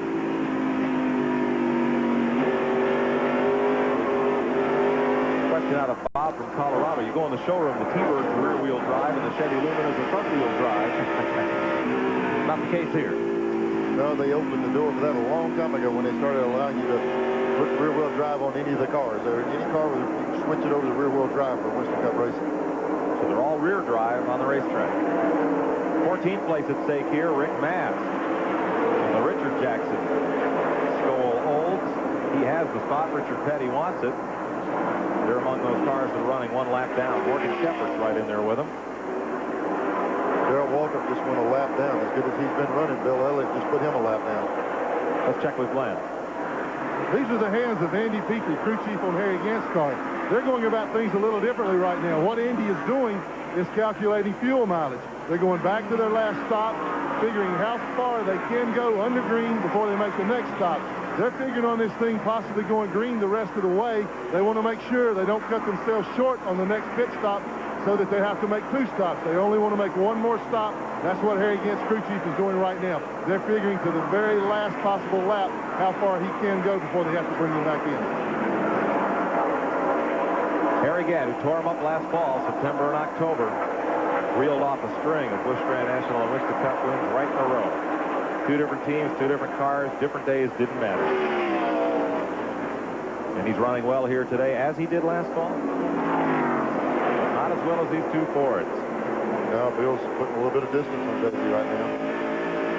But that very well could have happened with the lap car. You know, as we were talking about, every time you get around one, you lose 3 more positions. Jimmy Spencer up there in the Harry Gant crew. And there was Bill. There was Bill in a boxed-in group. He got boxed in there just a minute. And there's Davey right on his back bumper again. Napa brings you this rundown of the way they're running just a bit ago.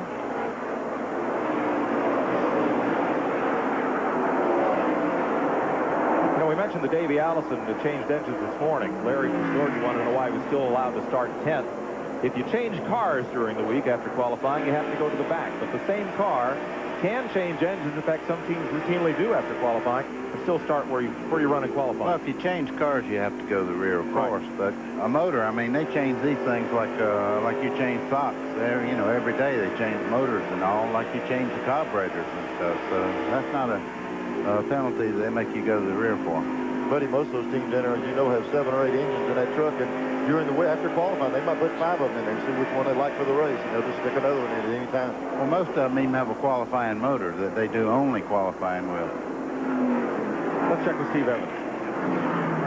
You know, I'd just like to make a quick comment on this crowd, if I might. If you see an empty seat here today at Rockingham, it's because he or she is at the hot dog stand. Track president Frank Wilson smiling from ear to ear. This place is a total sellout.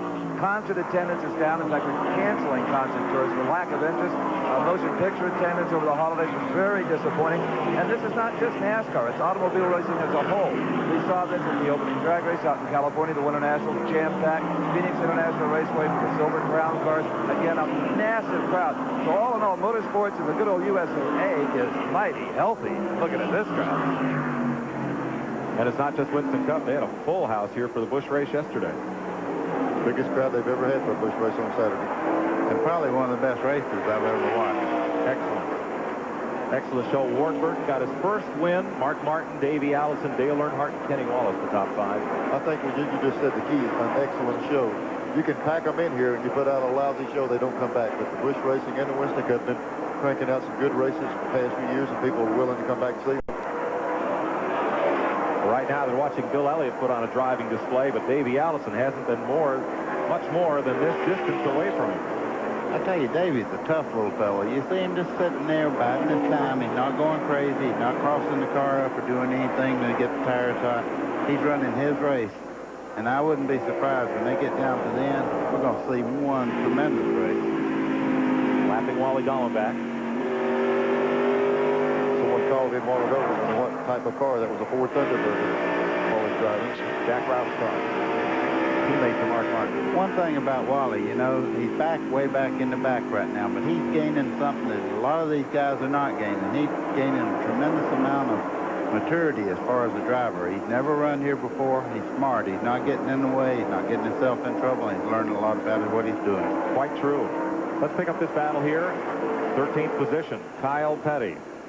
trying to win all that bonus money, and going to be a tall order as he is a lap down and distance to the race leader. He's in 13th place. Oops, he's in 14th place as Rick Mast goes by. Here comes Dad. Richard and Kyle racing for position, and 14th changes hands. It's easy to see why he's falling back. The car just about got away from him on that one pass. And again, breaking the rear loose right here. He's breaking it loose again. Jeez. Going down. When you got a car capable of sitting on the pole, you're dealing with a lot of horsepower, and that's good as long as you got it hooked up. But now the car's off a little bit, and he's spinning the wheels a lot. Makes for a long day's work. When they're doing that, you're trying to decide whether a tire's going flat or if he's got a tremendous motor in that car. We know that by what he qualified. So every time he stomps down on it and it's handling bad, it'll cross up on him. Back up front, they're lapping the second Junior Johnson car, the Maxwell House car for Sterling Marlin. I believe that'll put Sterling 2 laps down. Mike, I think we're seeing something right here. Look at Davey Allison where he's at. He's tried it in the bottom lap after lap after lap. He was able to maintain the speed of Bill. The last 2 laps with not even a car around him, he's ran high down in 1 and 2, and then he's actually been running a little bit higher. The time before, he was 2 lengths higher than that. He's looking for a place on that racetrack that he can pass and try to pick up a little bit more speed. There's the separation, first to second. Bill Elliott over Davey Allison. Mark Martin in third. Harry Gant fourth. Michael Waltrip having a good run today, as he did at Daytona. Coming up toward the front, he started 6th and finished 7th here last year. Mike Waltrip currently running 5th. Here's your top 5 after 338 laps. We'll be right back.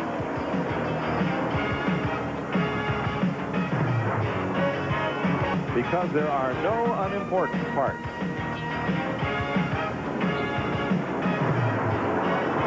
Bill Elliott moves up to put a second lap on Richard Petty.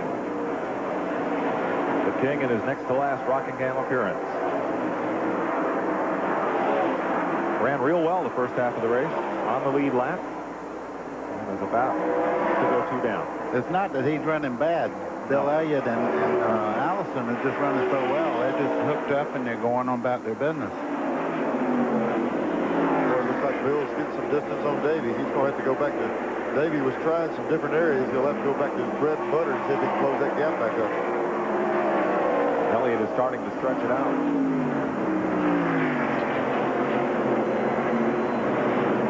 Call from Pennsylvania. We've got the in-car cameras today with Davey Allison, Mark Martin, and Rusty Wallace.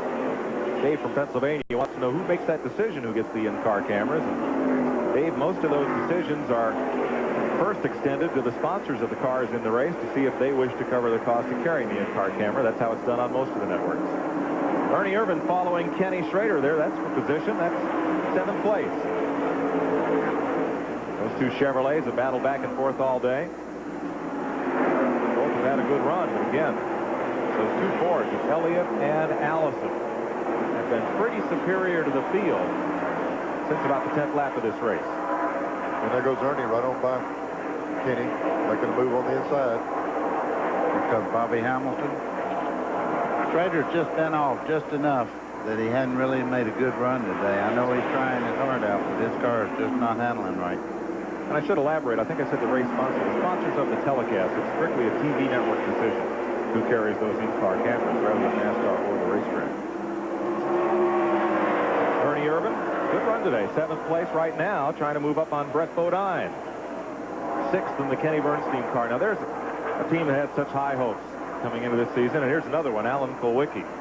For Alan, let's get a count here off the NASCAR scoring monitor. He is 134 laps down. So much aerodynamics. He's passing everything on the racetrack. He's only got a quarter of the car left. Yep. Got caught up in the back straightaway with Dale Earnhardt and spent a long time in the garage area with Paul Andrews and his crew making repairs. Ernie Irvin will pit, and Schrader will come right with him. Rusty Wallace is on pit road. Here we go with Harry Gant and Mark Martin. They're racing for position. Mark was up under Gant the lap before. Couldn't quite get by. Here comes Gant in the pits, and they're coming in together. You'll see a good bit of this tag teaming now. Everybody's found a dancing or drafting partner to run through this next tank of fuel. I'm going to tell you, that's exactly what it looks like to the race car driver. That's a great camera right there. I love that shot. That's off the roof of Mark Martin's car.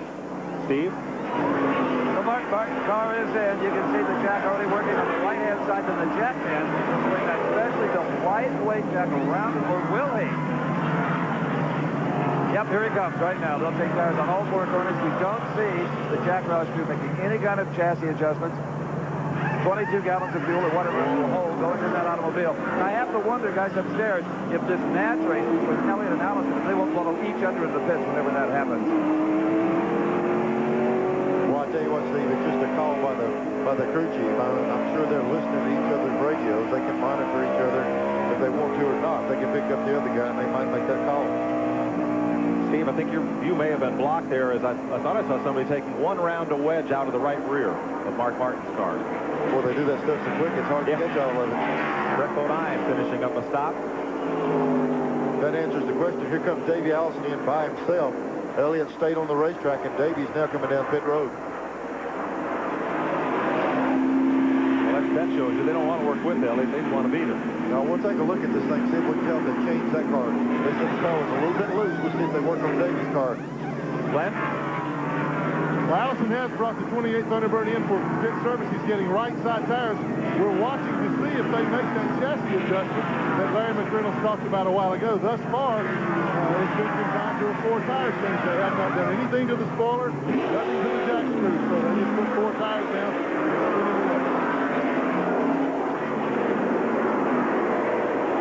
They talk about they might do some spoiler work. They didn't touch the spoiler area either, so they must think he's pretty close. 22 gallons in these cars. Same size fuel cell used on the short as on the long tracks. Charlie from Rhode Island wanted to know. Very uniform.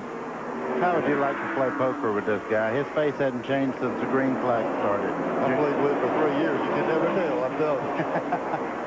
Mike Waltrip. He's the second place car right now. Elliott is the leader.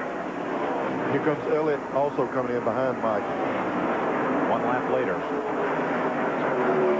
They look like they're crawling down pit road, but there is a speed limit. The way the drivers tell what the limit is, we've had several questions on this. During the pace laps, the pace car brings them down pit road at the speed limit. And the drivers look on their tachometer in, what, Neil, second gear? Would you say? They use second gear coming down through there. Here's Steve. Elliott is in. Absolutely no chassis adjustment. He must be happy with that car. Tires on all 4 corners to be expected. There's Junior Johnson again with his hat to roll, another perfect positioning of the tire. But apparently Elliott's very happy with that car. Who wouldn't be?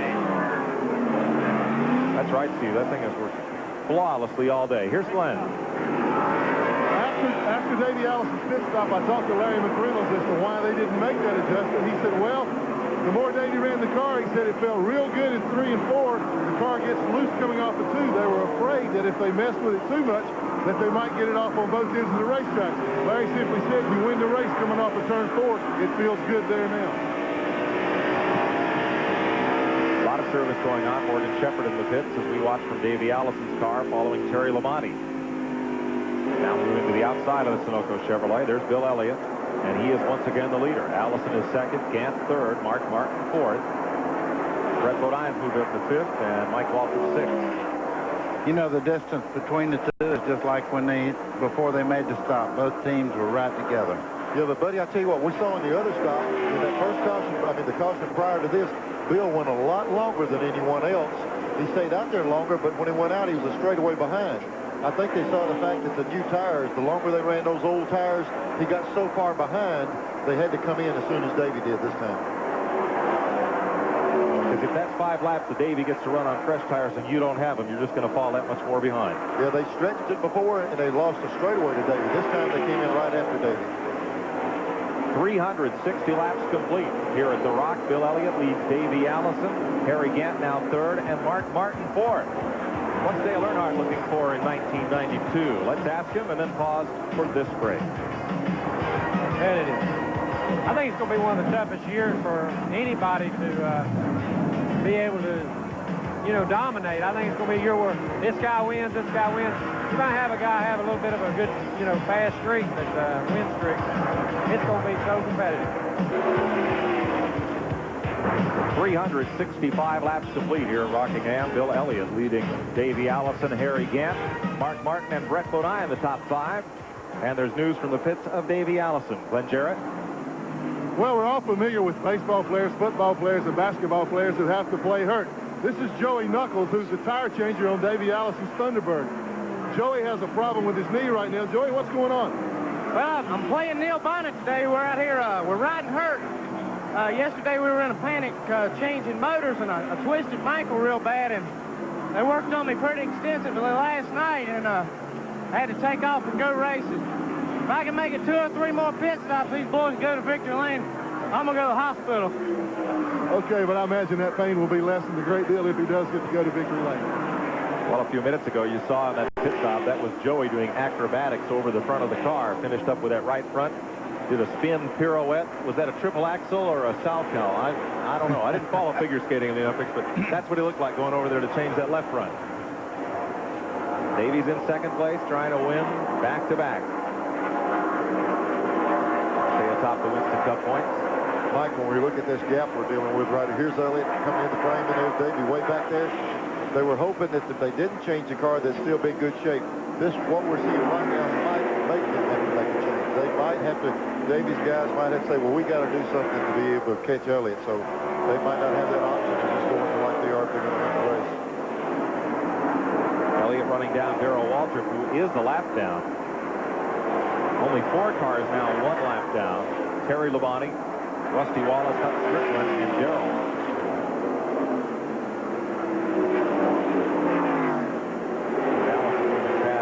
Parsons' car, which spent a lot of time in the garage, came back out 147 laps down. You know, we've talked all day about Davey's car gets better, but if it was anybody other than this 11 car here, but that car is showing that same ability. The longer he runs, the better he gets. Here they're trying to put Walton a lap down. And Hut Strickland, who's also shown in that group, 1 lap down. Now Strickland and Waltrip are racing for position. They are 11th and 12th. Back just behind them at 13th is Rick Mast, and 14th is Richard Petty. They are 2 laps down. Okay, while they're racing like that, Davies closing in on Bill a little bit. Just ahead of them, Darrell and Hutt are going at it.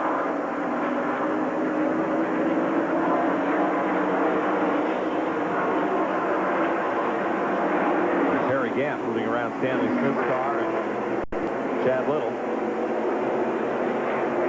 Gant back up in the high group. Steve? Well, you know, Mike, look at this bucket full of nuts, huh? These are the lug nuts off of the Bill Elliott car, and the race isn't even over yet. Now, they never reuse these because the air wrenches are very hard on the threads. What happens to them? Well, they probably throw them away. But considering how aggressive souvenir sellers are in Winston Cup racing, you can't believe somebody hasn't figured out how to engrave on one flat side, the car number on the other flat side, the racetrack, and maybe a driver's autograph with one of those electric pencils and sell it for a couple of bucks. Could be a business opportunity. Well, there's some guy that's selling little section pieces of old race tires. I don't know why you couldn't sell lug nuts, Steve. Maybe there's a second calling for you there. I doubt seriously those will hit the garbage can. Somebody will get them. You bet. You bet. Here's Elliott getting around Darrell. But if you'll look, there's Davey right there on him. That little bit of time that it took him to get around him, Davey's really closed in on him. Now, just ahead of the race leaders, that battle for 11th and 12th. Hut Strickland. There's Darrell Walter right in the middle of it. We talked a lot about this manufacturer battle. We've got several questions. One of why Buick is gone, and that was a General Motors decision. They would concentrate on Chevrolet and Pontiac in NASCAR. Based on Harry Gant's success, they keep a few Oldsmobile teams this year to run out existing contracts, but the Buick deals were up, and when GM pulled the plug on that. But as far as why there are more Ford teams, well, that's where a lot of the Buick teams went. Yeah, whenever they pull the Buick money out, pull the support out, they look at, well, what area do we go in? They see Ford doing some aggressive things, so they jumped the fence and went over there and got some stuff from Ford Motor Company. They're real aggressive right now in the sport. Kenny Bernstein's team went from Buick to Ford, and so did the Stavola team, the Snickers team.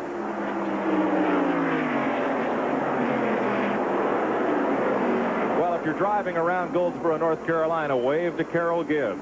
She'll be driving her new Chevy Lumina. She knew that Davey Allison led the halfway lap. Gillette called her. She gets keys in a brand new Chevy Lumina Z34. There's another contest for Richmond, and you can call any time for that 900 number. And list yourself to be called back during the running of the Pontiac Excitement 400 next Sunday at Richmond. Here's Brett Bodine in the Kenny Bernstein car, a Ford. They had such high hopes at Daytona, and a distributor chewed up the drive gear on the camshaft, and he was out of the race early, but here he's having a fine day. Glenn? This is Donnie Richardson, the crew chief for Brett Bodine. I wanted to say Jeff, but this is Brett. Donnie, your car's a little beaten battered, got some tire marks down the side. The back end's been knocked in, but Brett's getting around pretty good. Yeah, Brett's doing an extremely good job just trying to keep a steady pace. We got in a little altercation earlier, but we've come back from it. I just sorry that my car owner, Kenny Bernstein, can't be here with us to kind of see this, and some people from Quaker State, there's Scott and Homer at home watching, I'm sure. Brett, we're going to be in the top 5, I think, if we just get a little luck. Well, you've got one more pit stop to make. Do you have to make any adjustments? How does Brett say the car feels now? No, we haven't made any adjustments for the last few stops. The car's working pretty good. It's just taking a long time to come on. The longer it runs, the better it seems to get. Brett Bodine looking for a fine run here today. He is 5th. Right behind him, Mike Waltrip is 6th. Ford and Pontiac. Where's that question, buddy? Steve, don't ask. Please don't ask. But we actually got a question in. Guy wants to know, what size pants does Junior Johnson wear? Neil, you drove for him. What bearing that has on this race, I'm not sure. So He wears the boss's pants. It doesn't matter what size they are. He's the boss all the time. he puts them on one leg at a time.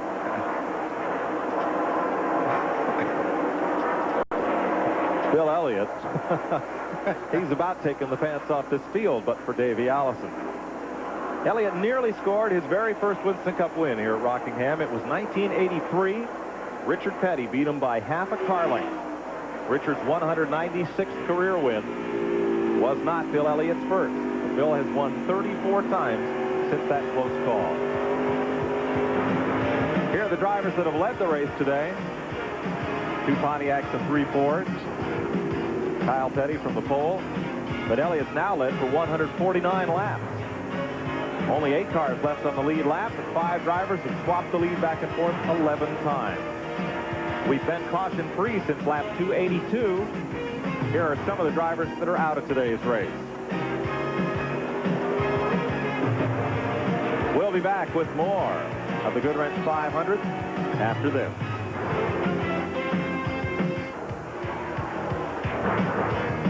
.385 laps down, 107 laps from the conclusion of the Goodwrench 500. The battle we're watching is for 5th place, Brett Bodine and Mike Waltrip. Bill Elliott continues to lead Davey Allison, Harry Gant, and Mark Martin. Ernie Irvin and Kenny Schrader are also posted on the lead lap. 8 cars on the lead lap. 1 lap back, Terry Labonte, Rusty Wallace. 2 laps down, Darrell Waltrip, Hut Strickland, Rick Mast, Richard Petty, and Sterling Marlin, along with Morgan Shepherd, Jeff Bodine, Kyle Petty, and then Bobby Hamilton. These two have kept close tabs on one another for these last 50, 60 laps. Even, did they pit together? I forget if they did. Mike Waltrip, he'll pull up there right on the back bumper and almost make a pass, and then he'll drop back, and it seems like he's doing it in spurts, and I guess that contributes to getting the tires hot back and forth. Buddy, you owned one of these race teams for a while, and you and Danny Schiff, the car that you drove. Rick from California wants to know how many parts on that car, running, say, a Pontiac, are made by Pontiac. Very little, believe me. Body parts, windshield, and the rest of it, you know, the chassis and all, pretty much the same for Ford, Chevrolet, Pontiac, all of them. Actually, the parts that they make engine parts, of course, you know, the block and stuff like that. But as far as wheel bearings and stuff like that, they all have specialized bearings that they use, and spindles are made special for these cars. Axles are special. The whole car is just, it's a race car. Stock appearing rather than stock car might be the term, but stock car is how they've been known. Gosh, back in the middle 50s, we've seen old films where they would tear down a car and inspect it, and if it wasn't exactly like the car in the showroom, it would go home. Times change, technology grows along, and the sport gets more competitive, not less, as a result. When they started building these racetracks like this, if you put a production car on there right now, no matter how well they're built, they just couldn't go the distance. You had to build all these heavy-duty parts. It's mostly, probably the car's probably 85% aftermarket heavy-duty parts. Bill Elliott is coming up to lap the 7th place car, Ernie Irvan. 100 laps to go. What was anticipated to be a Ford Chevrolet showdown, and it's been a Ford show. Saw Michael Krenefus in the Davey Allison pit a while ago. He's Ford's worldwide racing boss. Probably has his hand on his wallet right now. One of those teams is likely to get that $50,000 bonus the way we're running right now. Here's one of the fellows who could be the spoiler, Mike Waltrip. He's one of the highest placed GM cars right now. Harry Gantz Olds is 3rd. Waltrip's Pontiac is 6th. Glenn? Well, guys, I came down to the Michael Waltrip pit, talked to crew chief Bill Ingalls. He said that they're not really happy right now with the set of tires that's on the car. They're not sticking to the track as well as previous set. The car wants to skate a little bit. And if Michael doesn't drive a perfect line around the racetrack each time, he loses a little bit of time. So they're waiting for the next caution period or the next scheduled pit stop to come in and maybe put on a little better set of tires.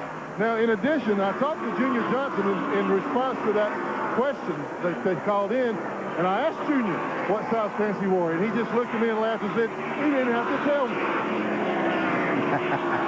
Told you not to ask him. I'll tell you what, Mike, I'll do this much for Junior. They're smaller than they were about 6 months ago. Yeah. He's been losing weight, working at it. Yep. Mike Waltrip, the Pennzoil Pontiac. Chuck Ryder and Lawrence Harry. And what a great run he had in Daytona to have it happen so close to the end. Everybody thought there was going to be a shootout between he and the other 2 Fords, and to have an engine go that close to the end, you know? He said he had enough for Davey Allison. We'll never know. That's kind of like the fish that got away, though. We'll never know that. But it feels nice to get him on the line before he breaks the line. Yeah. Had a 3rd at Darlington last year, had a 2nd at Pocono the year before his best career finish. Well, we've already had one rookie winner this weekend, Ward Burton, yesterday. Drove the Gwaltney's car to victory in the Busch Grand National race. That was a Buick. Buick is still involved in Busch Series racing with their V6 program. I think that's one of the keys to the Buick involvement. They've decided to concentrate on the IndyCar racing with their V6 Buick program. And they pulled out of Winston Cup to build some V6 Buick for Indy. Looking back from Rusty Wallace as Bill Elliott hunts past on the low side. 397 laps complete. Bill Elliott, Davey Allison and Ford, Harry Gantz Oldsmobile, Mark Martin and Brett Bodine in T-Birds, Mike Waltrip, and then the rest of the top 10 a lap down. Kyle Petty's thoughts on 1992 as we go to this break. This year it's going to be tough. You know, you got Earnhardt, you got Elliott, who went with the 11 car. You got Davey, who's been hot since last June. You got Ernie in that car. I think Allen's going to have a good year this year. Wicky's going to have a good year. There's 6 or 7 up through there that on any given Sunday is going to beat you like a ball. Kyle Petty and Mellow Yellow. There's nothing mellow about him.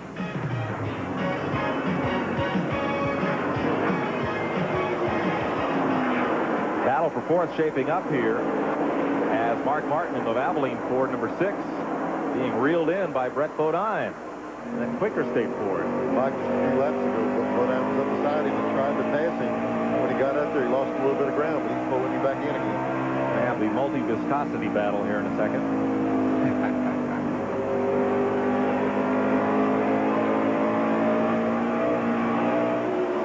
Here they are, see Brett's reeling him back in again. He got up there once, tried to pass him and didn't make the pass and lost some ground, but it looks like he's reeling him in again. Brett's coming along pretty well here. It is an all-Ford show in the front 5, but for Harry Gant in 3rd place. Mike, when we talk about an all-Ford show, this is hard to believe, but it's been, Chevy has not led a lap at this race today, and it's been since 1989, in June of 1899, that Chevrolet didn't lead a lap. Since that's been that long, that's a pretty good indication of what's happening.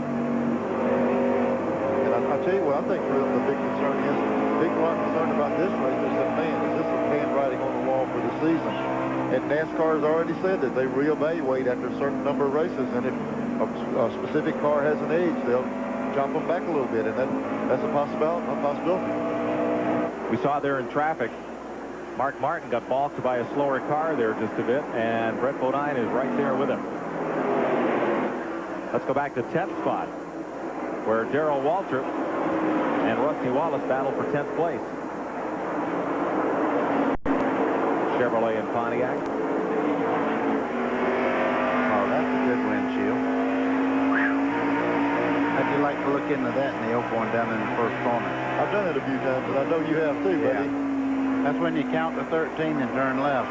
Yeah. I used to follow that little white line on the inside, but every now and then it kind of runs up into that big white one on the outside if you're not careful.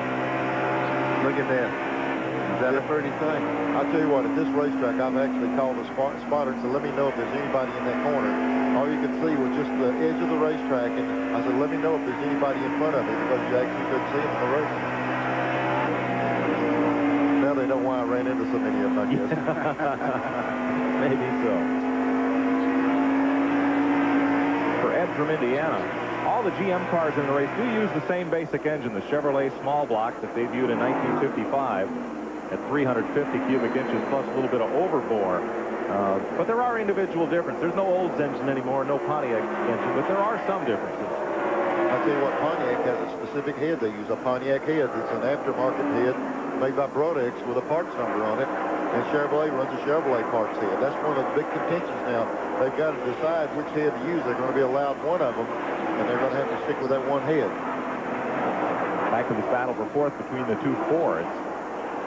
I know they're proud to have this little fight going on. This is part of the time when you reach down, you say, well, the seat's hurting my back a little bit.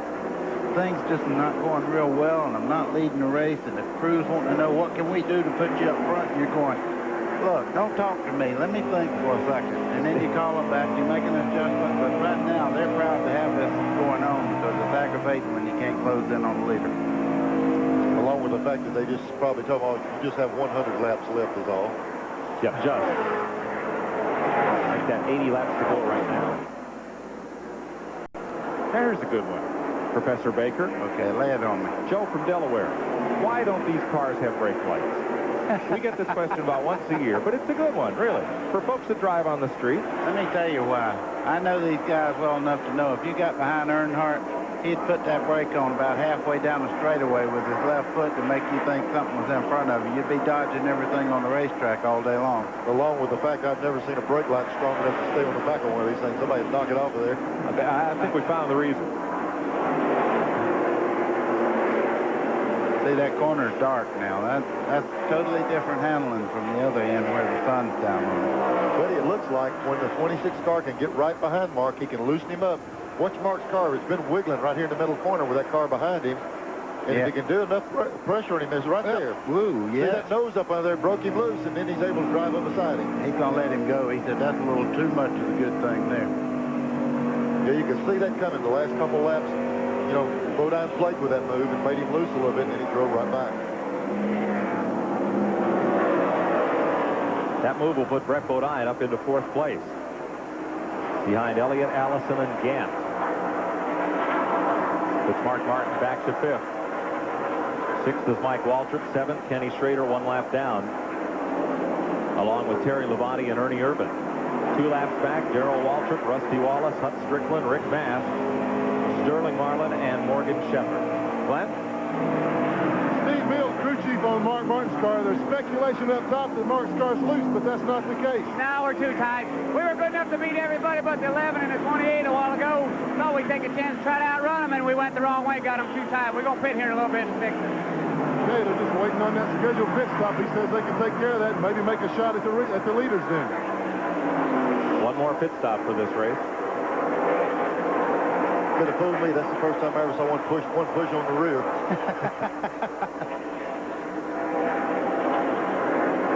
Bobby Hamilton makes the stop. He is the 19th place car. 4 laps back. Now here's Harry Gant. He is in third place, but he's kind of lonesome out there. He's pretty much running all by himself. And when you see the groove he's taking in the corners, you'll see why. Yeah, Harry just For some reason, he likes to get up there in the uncharted places and just cut him a new trail, and he gets the job done up there all the time. Here's Davey down pit road. Davey Allison in pit lane, second place car. Mike, let's see if we can see if they do something to the chassis. They said they didn't want to. Let's see if Bill Elliott makes them do something. Bill was pretty well working on them, and see if these guys make any type of chassis change. I don't see them doing anything to the rear spoiler. Nothing so far. Not even leaning on it. Well, they may be hoping the race will come to them. There's Joey Knuckles flying over the front of that car to hammer home the lug nuts on the left front. Just turn a jack screw on it there. They didn't make the change. One thing Larry McReynolds does that no other, very few of the other guys do. With a radial, you can't do anything with stagger, but he works with air pressure. Stiffening a tire pressure a little bit will change the characteristics. He works with that a lot. Here's the leader. Well, here's Mark Martin, Excuse me. who was the fourth place car, and Brett Bodine is also in. And no chassis change here either.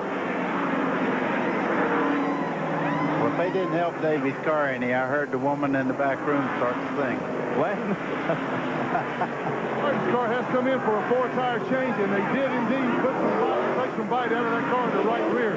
He's down and away now with a 4-tire change, but they did make that chassis adjustment in hopes of loosening him up a little bit so he gets a little better speed through the corners. Mike, something we noticed earlier on Elliott, we talked about him going a long run once before and falling back. Davey just pitted. Let's see if Elliott comes in here or tries to stretch it. When he stretched it before, it cost him track time. Steve? Here comes Harry Gant for his final pit stop of this Goodwrench 500. No question he'll get 4 tires, all the fuel it'll hold. The big question is, in this final sprint to the finish, can Harry Gant pull it out? If he can, he has to have a new nickname. He won't be Mr. September. He'll be a man for all seasons. Mike? Summer, spring, fall, doesn't matter. Kenny Schrader's also in the pits. And Mike Walton, 22-second stop for Gant. Here comes Elliott. Elliott's coming down pit road right now. The race leader. Morgan Shepherd's also in. And let's go down to Glenn Jarrett. Bill Elliott pulls that Junior Johnson-owned Thunderbird into the pit for his final stop. A 4-tire change, and as we suspected, because he's doing so well out there is no chassis adjustment.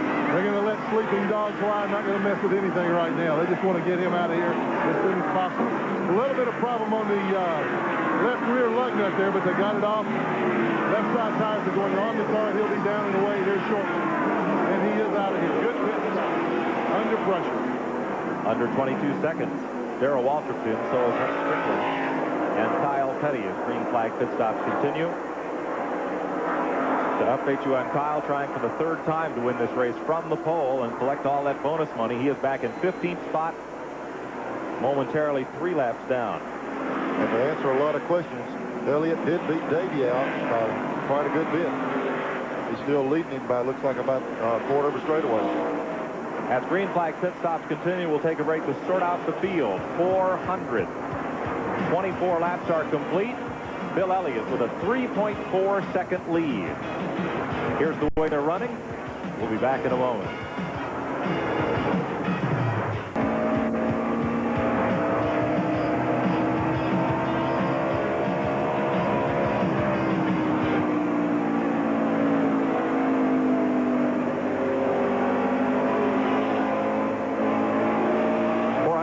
Laps complete. Watching Mark Martin to answer a question from Charles from Decatur, Georgia about driver safety clothing. There you see a multi-layer Nomex fire-resistant suit and gloves. Mark's helmet, full-face helmet. Most all the drivers wear those now. And he's got a little breathing tube to get some fresh air into him. And, Buddy, you were noting as his hands come over on the right side of that helmet. Yeah, you look at that head restraint right up on the right-hand side of his helmet up there. He's wearing that thing out. He's laying his head in that thing just like a holster. He used to wear little straps, Buddy, under the arm, and this thing here, that little wrap-around top around the side of his head there keeps that helmet from being so heavy, slinging his head to the right. That's an appendage to the Butler-built seats that most of these drivers use that also now have leg extensions to protect the upper leg area. That's a wonderful thing there. I used it in Atlanta, and I'll tell you what, it's a wonderful piece of equipment. Well, Mark is running like a house of fire after pit stops. He's now the 4th place car. He's moved past Brett Bodine and actually moved away from Brett. You see the rooftop camera right there at the top center of the windshield. on Martin's car and answer another viewer question. That really doesn't slow the car down much. It's aerodynamically designed to cut just as small a hole in the wind as possible. And Gary Nelson has tested that roof cam to make sure that the teams using it get no performance advantage from it. Kyle Petty on pit road, and this will all but end his hopes to take home $220,000 today. Pitting under green like this. Don't believe this is a scheduled stop. I think he might be headed in. I saw him waving his hand out the windows. He went in there real slow. Something happened to the car. He's either out of fuel, or they might be out of fuel. It's not running right now. It's either out or something happened to the motor. It's going down the hood. Blew up. Goodbye, greenback. Yep. That's an interesting fact. Only 5 of 26 pole winners have failed to finish this race. I'm probably one of them. That may be. Well, the bonus money for the pole winner to win the race will go up to $197,000 next week at Richmond. There are 39 drivers here that are happy Kyle Petty didn't win it. Did it twice in a row. Couldn't three-peat. Bill Elliott is trying to start a streak of his own here then. To knock down $190,000 in bonus, plus approximately 45, or rather knock down $45,000 for winning this race. He's not eligible for the bonus, just the pole winner. At 5th place, Mike Waltrip is catching Brett Bodine in the 26 car, the Quaker State Ford. Right in the middle of them is the 9th place car, and that is Terry Labonte with the Sunoco car. Glenn? You can see the guys inside the engine department here on Kyle Petty's number 42 racer. The last lap by under green when he came by going into the first turn, the car misfired real badly. It sounded like a tire blew. They have changed the ignition. That's not the problem. They've got the distributor cap off now. One of the guys just made the signal that it broke, so I don't think they're going to get back out there. This is looks to be a terminal problem for Kyle Petty. Still working under the hood there. Now they'll roll it back. Tough day, but that string of luck ran out for Kyle Petty and the Felix Sabates team. Trouble on the 2 car and the hood with all of that damage. Looks like they're going to try to get it off. Well, the hood was coming off. He had to come in and take it off. I guess he's going to run without a hood now for a while. Well, that might cool it down a bit. Rusty Wallace. Uh-oh. That's more problems than just a hood, isn't it, Neil? Yeah, they got a lot of steam. It's either steam or oil coming out of it one. Now look at Terry Labonte's car. I'll correct myself. Top of the day, we said that was a Chevrolet. That is an Oldsmobile. Billy Hagan's team. They're one of the teams still running Olds. Mike, that's one thing about it. You know, with some of the involvement pulling back out, you're seeing some of these teams run a Chevrolet at one track, an Olds at another, and a Buick. A lot of the guys are switching back and forth. Here's Brett Bodine. His team has made the switch to Ford. And that's a major switch. That's not just sheet metal. That's engines. That's sheet metal. That's a lot of things. And that's one of Ernie Elliott's motors. They have Ernie Elliott doing their motor program. So, but here he is. He's close to being lapped by Bill Elliott. Coming up on Mike Waltrip, who is now the 6th place car. Elliott leads. Davey Allison in 2nd. Harry Gant in 3rd. Mark Martin in 4th. Brett Bodine in 5th. And at 6th place, the Pontiac of Mike Waltrip. About 50 laps to go here at the Rock. We asked Richard Petty how he thinks he's going to get through the 92 season, his final one on the Winston Cup circuit. You know, good Lord, give me 24 hours, and it's according to how I use it or how I let other people use my time. So, you know, we'll survive it, and maybe what we've got to look forward to is saying, okay, next year won't be as bad as this year.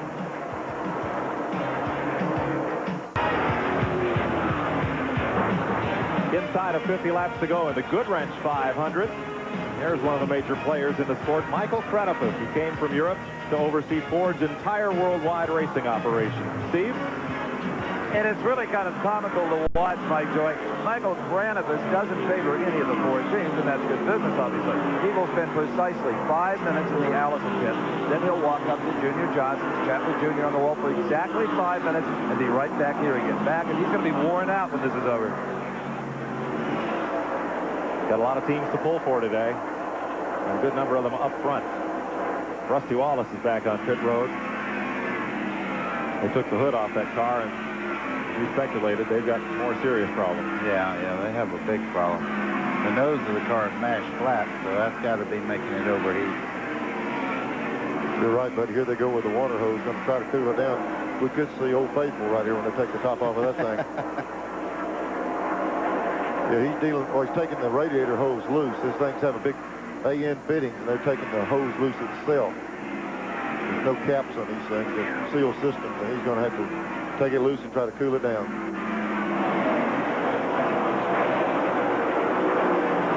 Got a big wrench there getting it loose. Coming up on 40 laps to go. Mike Waltrip about to be overlapped by Bill Elliott. You'll notice when Bill went to the Junior Johnson team, he did not take his number 9 with him. The car number belongs to the car owner. A lot of speculation about what will happen to number 43 next year when Richard Petty climbs out of the seat. Now, when Richard started racing, his dad was 42, and he just took the next number, 43, and ran one of his dad's spare cars in a lot of races. It was easy to change that back and forth. Speaking of 42, that number now is used by Kyle Petty, who'll go back to the garage area with a broken camshaft and out of the race today. The number 43, they're probably deciding what to do with it. You know, even though Richard he's the car owner listed on that thing, he can put a driver in it with 43, but I don't know that they'll use that number. Well, NASCAR has never retired a car number in the Winston Cup division. In the Winston Modified Tour, number 61 retired in memory of Richie Evans, a great multi-time champion.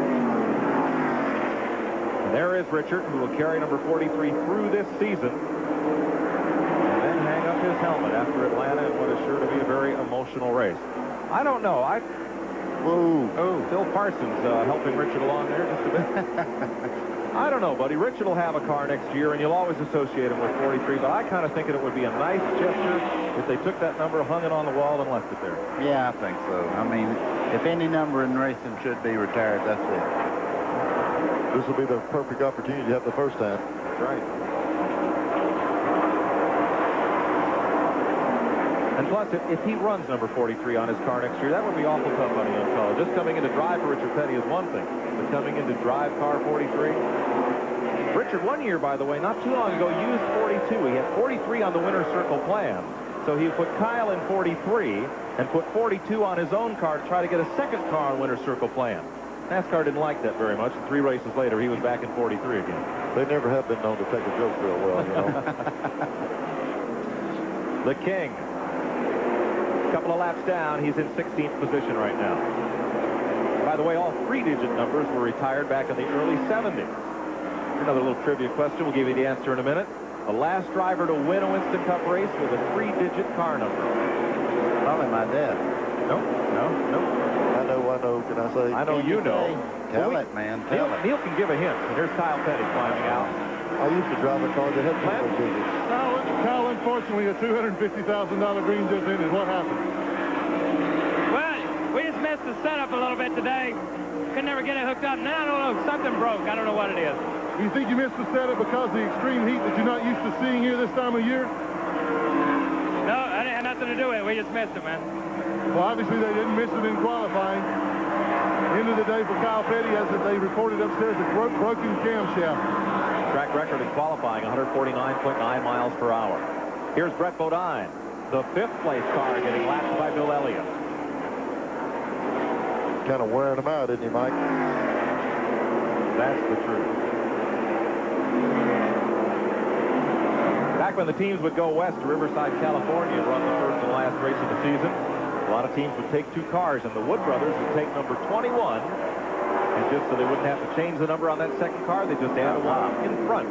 And so car 121 was the last number to win.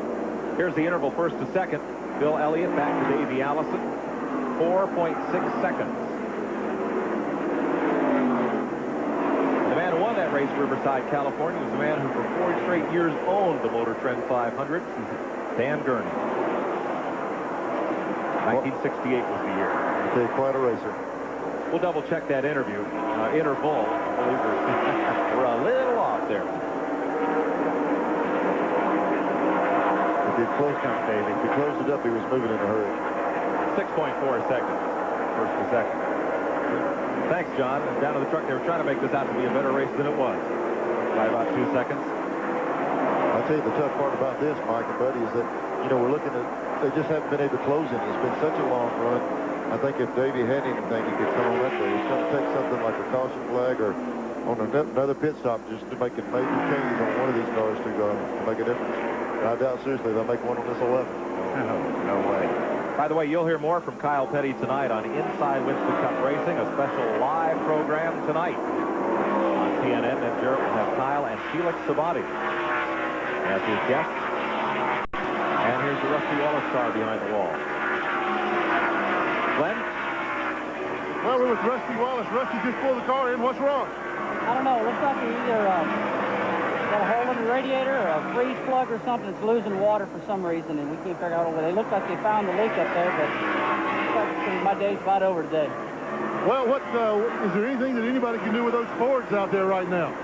I can't hear you real good, but all I can say is the car was really well at the beginning of the race. They called it for running down pit road too fast. I know it wasn't, but that's racing, and we had an air gun brake on it today. But the car handled good, the motor ran great, and it's just unfortunate racing luck. Just like to say hello back to everybody at home and Roger and all of them watching. Too bad. Disappointing day for Rusty Wallace. Tough break in the engine department for Rusty Wallace. Puts him behind the wall with 30 laps to go. Bill Elliott is wearing them out. I would say that is an understatement at this part of the race. Bill he's handling so well now. He goes up, right back to the bottom. The car's running flawless. Take a little further back. For Davey Allison second, Harry Gantz third, and Mark Martin's fourth. They are all on the lead lap as Elliott extends his lead. 1 lap down, Brett Bodine is fifth, followed by Mike Waltrip, Kenny Schrader, and Ernie Irvin. 2 laps back, Terry Labonte, Hut Strickland, and Darrell Waltrip. 3 laps down. There's Davey Allison, 8.1 seconds back. 3 laps down, Rick Mast, Morgan Shepherd, Sterling Marlin, and Jeff Bodine. 5 laps down now, Richard Petty, Bobby Hamilton, and Ted Musgrave. Wally Dallenbach is 9 laps, or rather Derek Cope is 9 laps in arrears. And Wally Dallenbach rounds out the top 20. Jimmy Spencer and Chad Little still running, so is Mike Skinner. Dale Earnhardt got involved in an accident with Alan Kulwicki. He's way off the pace, 23 laps down in 24th spot. Rusty Wallace just retired. Randy Baker still running. Give you a look here at the top 10, and we'll be back to the North Carolina Motor Speedway right after these messages with Bill Elliott opening it up.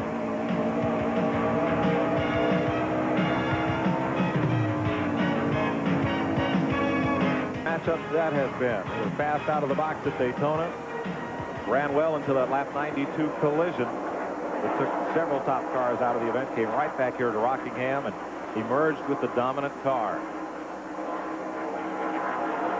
21 laps to go, and he keeps opening up his lead over Davey Allison.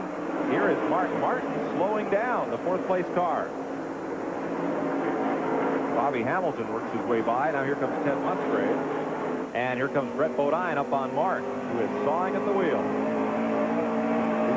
He's working now. Earlier, they didn't think going like he wanted to. Now he's having to work. There goes somebody on the outside. The 26 car was right behind him for position. Brett Bodine. We'll probably see him go out there on the outside. That's 4th place right there. Yep. Sounds kind of rattly to me, buddy, like something's wrong with the motor. Yeah, it don't sound real healthy. I don't know what's wrong. I want to say hello to David F., my crew chief back at home, and Derek Cope. Close. I got it. You better get it right. Yeah, Derek Close. There goes the 30 car by. Mark definitely got some kind of problem right now. He has dropped now to 6th place. He's going to ride this one out. Let's go to Glenn Jarrett. Well, Kirk Shelmerdine, on behalf of Miller Genuine Draft, we're presenting you with the Miller Genuine Draft Pit Crew Award. You guys have persevered. You look like you need a break. That's pretty good work, the world's fastest brake job. Well, thank you, Glenn. I guess we didn't win much else today, so this is a good award received. Okay, he said they needed some kind of good luck today. Maybe this will change their luck for the 1992 season from this day forward. Well, here's a piece of bad luck. Brett Bodine's on pit road. He just moved up into 4th place. There's the Kenny Bernstein car, the Quaker State Ford. Left side tire. Going to drop him a lap here. He was already 1 down. And there's the NASCAR official. It's Walter Wallace there. Looks like WW is going to put the watch and a penalty on him. Yep, he's getting the penalty. He come in too fast. Boy, I tell you, that's costly at a time like this. A 15-second penalty or some kind of deal for whatever the violation. Too fast on pit road. We're inside, 20 laps to go. And Bill Elliott has made a shambles of this field. Boy, Mark car is Still going. Yep.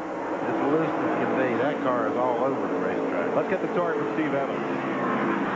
Jack Roush, the 26 car, went by Mark fairly easily. Is there a problem with the car? Well, we just run it real hard here, and we'd sure like to have a new set of tires right now. Mark just, I think, was a little hard on the tires there for a while, and we're needing a caution off of man. Okay, you heard it. A lot of crews down here wish they could get a caution. You know, we got several questions, and we used to kind of think it was a funny question, but now with this new pit road deal, why don't they put speedometers in these cars? I don't want to know how fast I'm going. Okay. You know, in all actuality, the tachometer is just as good. Once they see with the gear ratio, that tach is just as good way to read it. Yeah, if your street car has a tachometer, you know what it's reading when you're going 60 miles an hour. And so do these drivers. Boy, Mark Martin's car is just dead in the water. If it's tires only, he doesn't have anything left because he's even loose up the straightaway, but he's slipping all over the place. Well, this guy is slipping away, not all over the place. Bill Elliott trying to win his first race for Junior Johnson. You know, when Darrell went over there and you, Neil, they were talking dream team. And for a while, you folks had some great success over there, both you and talk about a dream team. This pairing looks like it's really hooked up. Yeah, look back at Daytona. The two cars that belonged to Junior were right there in contention, and they had the accident early in the race. So they've shown an ability to run up front at the two races they've been in. We're still, you know, Davey got a lot of streak. You know, he's sitting there running behind Bill, but well, I tell you what, he's leading in the points and he's finished where he's at. He come out there in good shape. Looks like these Fords are going to be a handful. First to second, 11.5 seconds from Bill Elliott back to Davey Allison. There's Junior. Oh, worry, Wart. Look at that face. You can hardly tell the difference in losing and winning. It just never changes. Victory lane, he'll crack a smile. 10 laps to go. There's Davey Allison. Man who's trying to win 2 in a row. You know, I'll tell you what, Davey's car just looks super. I mean, he's getting around the track good. Some days you just flat get outrun. You know, I mean, Davey's car is driven well all day. Good power. It's just sometimes the guy gets hooked up and goes on. Boy, Davey doesn't have anything to be ashamed of. That's the line. Well, sometimes, though, you feel like second place is no place. You're right. We see Junior a lot down on the number 11 pits. He divides his time pretty equally between Sterling's car and Bill's car, but usually as the race kind of settles off, he'll end up more down with the car that's in position to win. And today, that is Bill Elliott's car.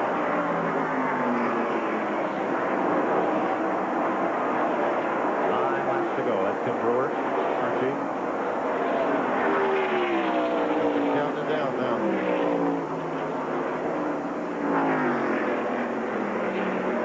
The good thing about this, Mike, is they had the luxury of enough lead to where he can back it down. When they start saying 8, 10 laps to go, and you got a big lead like he has, you can back it down a little bit. Neil, you notice he's going in the corner, letting the car free up, going in. He's not abusing his tires at all. He has the lead now, and he's not doing anything to make the car loose or anything else. And his line hasn't changed much. See him drift up now. He'll go right to the bottom here and come off a real nice arc off that corner. That's the way we teach it. I'm taking notes. What really helps is to have a car that can aim in that direction and it'll do that. Yeah, that helps. Well, Bill Elliott may extend a trend started by Darrell Walton, who won his first race for Junior Johnson at this track at this race 11 years ago.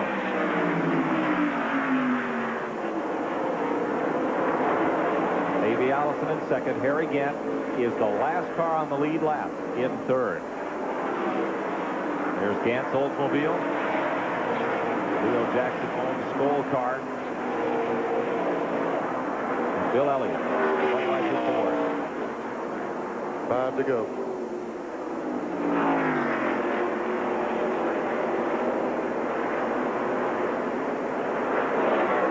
Looking at Bill handling so well. Bill's going to be the happiest guy here. The second happiest guy is going to be Mark Martin as the race is over, because he's all over this racetrack.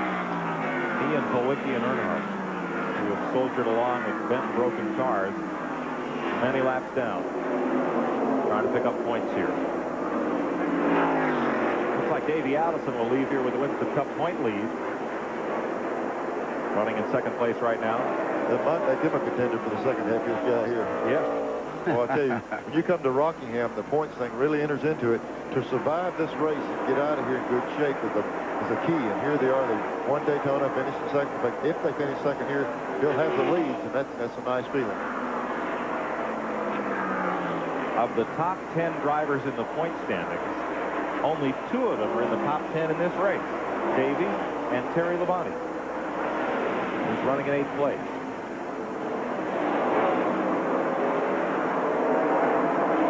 Davey Allison will have, unofficially, a 56-point margin on Morgan Shepherd when we go to Richmond next week. Which is a bunch in this type race. Buddy, if you owned that car, would you be jumping up and down right now? And Junior's just so stoic standing there.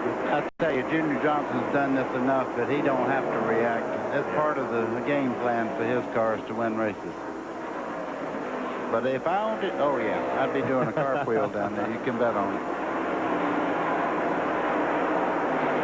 Toshimuzu, the gas man for Robert Yates. Well, they've done their job. White flag. Ernie Irvin on pit road. Must be fuel or something for him to stop this late. 1 to go. 1 to go, and he had to come in for fuel. But nobody's there. They don't have it now. They found some. They wasn't expecting it because, I mean, when he came down pit road, they were looking for a fuel can. They don't know what he wants. There it is. It's a little gas and a little ether in the carburetor. And here comes Bill Elliott, poised to win his first race for Junior Johnson, and the Budweiser Ford takes home the laurels and the winner's share of the Goodwrench 500. Let's see if Junior's smiling now. I know Bill Elliott is. Yes, sir, buddy. That's a good feeling this early in the season to get that one behind you. Yeah, buddy, and also, people certainly question Bill leaving his team that he's been with so long, and here he comes back and wins the race. By 12.8 seconds over Davey Allison, Bill Elliott has conquered the Rock. Ernie Irvin was in 6th place when he had to make that fuel stop. And Dave Marcus has received the Goodies Headache Award. Tough break, and I know he can use the cash, and of course there's a matching donation to Brenner's Children's Hospital in Salem. The folks at Goodies. That makes you feel good for Bill. Did you hear that crowd just then as he's coming down through there? Talk about crowd. Look at them. They're packed in there, too. Elliott the winner, Allison second, Gant third, Mike Waltrip fourth, Kenny Schrader fifth. Ernie Irvin will be sixth. Mark Martin seventh. Terry Labonte, Brett Bodine, and Hut Strickland the top 10. Like yesterday, the guy that won the race couldn't find victory lane. This guy knows where it's at. He's been in quite a few times. You bet.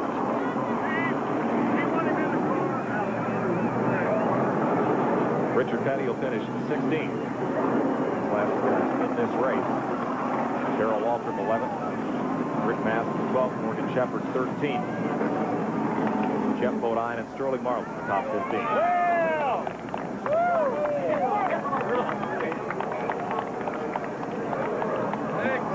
You can see that smile through the helmet. You bet. Steve Evans.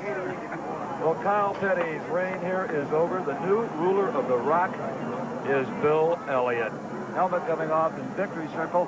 What a drive, what a perfect handling car, and what a wonderful job. Let's see if we can get him out of the car here before we talk to him.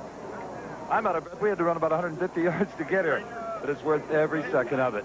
The crowd, did you hear the crowd applaud this guy?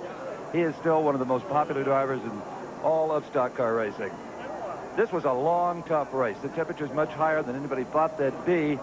It was certainly a nice environment for the fans and all of us, but maybe a little hotter in the car than it normally is. So, Bill, let's get him out of there if we can and have some fun with him.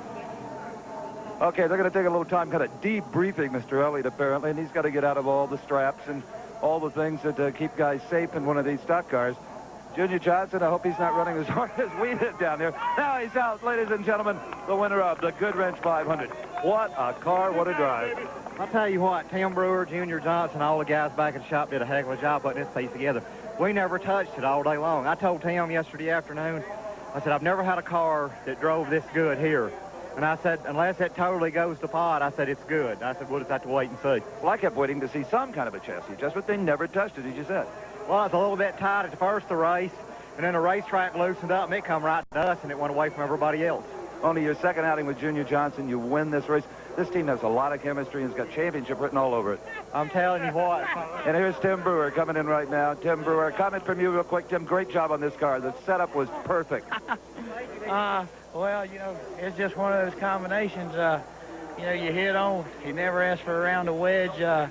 He did a super job. You know, he just sat in there. We got him behind a couple of times, not getting some tires, but he's great. You know, he's the best. Nobody's going to disagree with that. Glenn Jarrett? Well, Davey Allison, it seems like it was only about 18 hours ago I was right here beside your car talking to you. Good, solid run for second place there. Yeah. You know, Texaco Haviland Thunderbird hung in there all day today. We weren't tough enough to do anything with Bill, but he was awful strong. Got to congratulate him on a great run. You know, they're going to be tough the rest of the year, too. I'm just glad we got to jump on them in the points right now. Well, speaking of that, you've got a great start to this year, a first place and a second place. We've calculated now you've got about a 56-point lead over the second place man. Well, it's awful early to be thinking about the points too much right now. We were going to test up at Richmond a couple weeks ago. We got rained out, so we're looking forward to going back there to see if we can be as strong as we were last fall. And we'll just try to keep running hard all year long. Well, you've won at a lot of racetracks. You've had a lot of success early in your career. Is there anything you want more now than that Winston Cup championship? Yeah, I want to win a bunch of races first. Okay, and I have an idea he'll do it, too. I believe you're right, Glenn. We'll be back with more from the Goodwrench 500 at Rockingham right after these messages.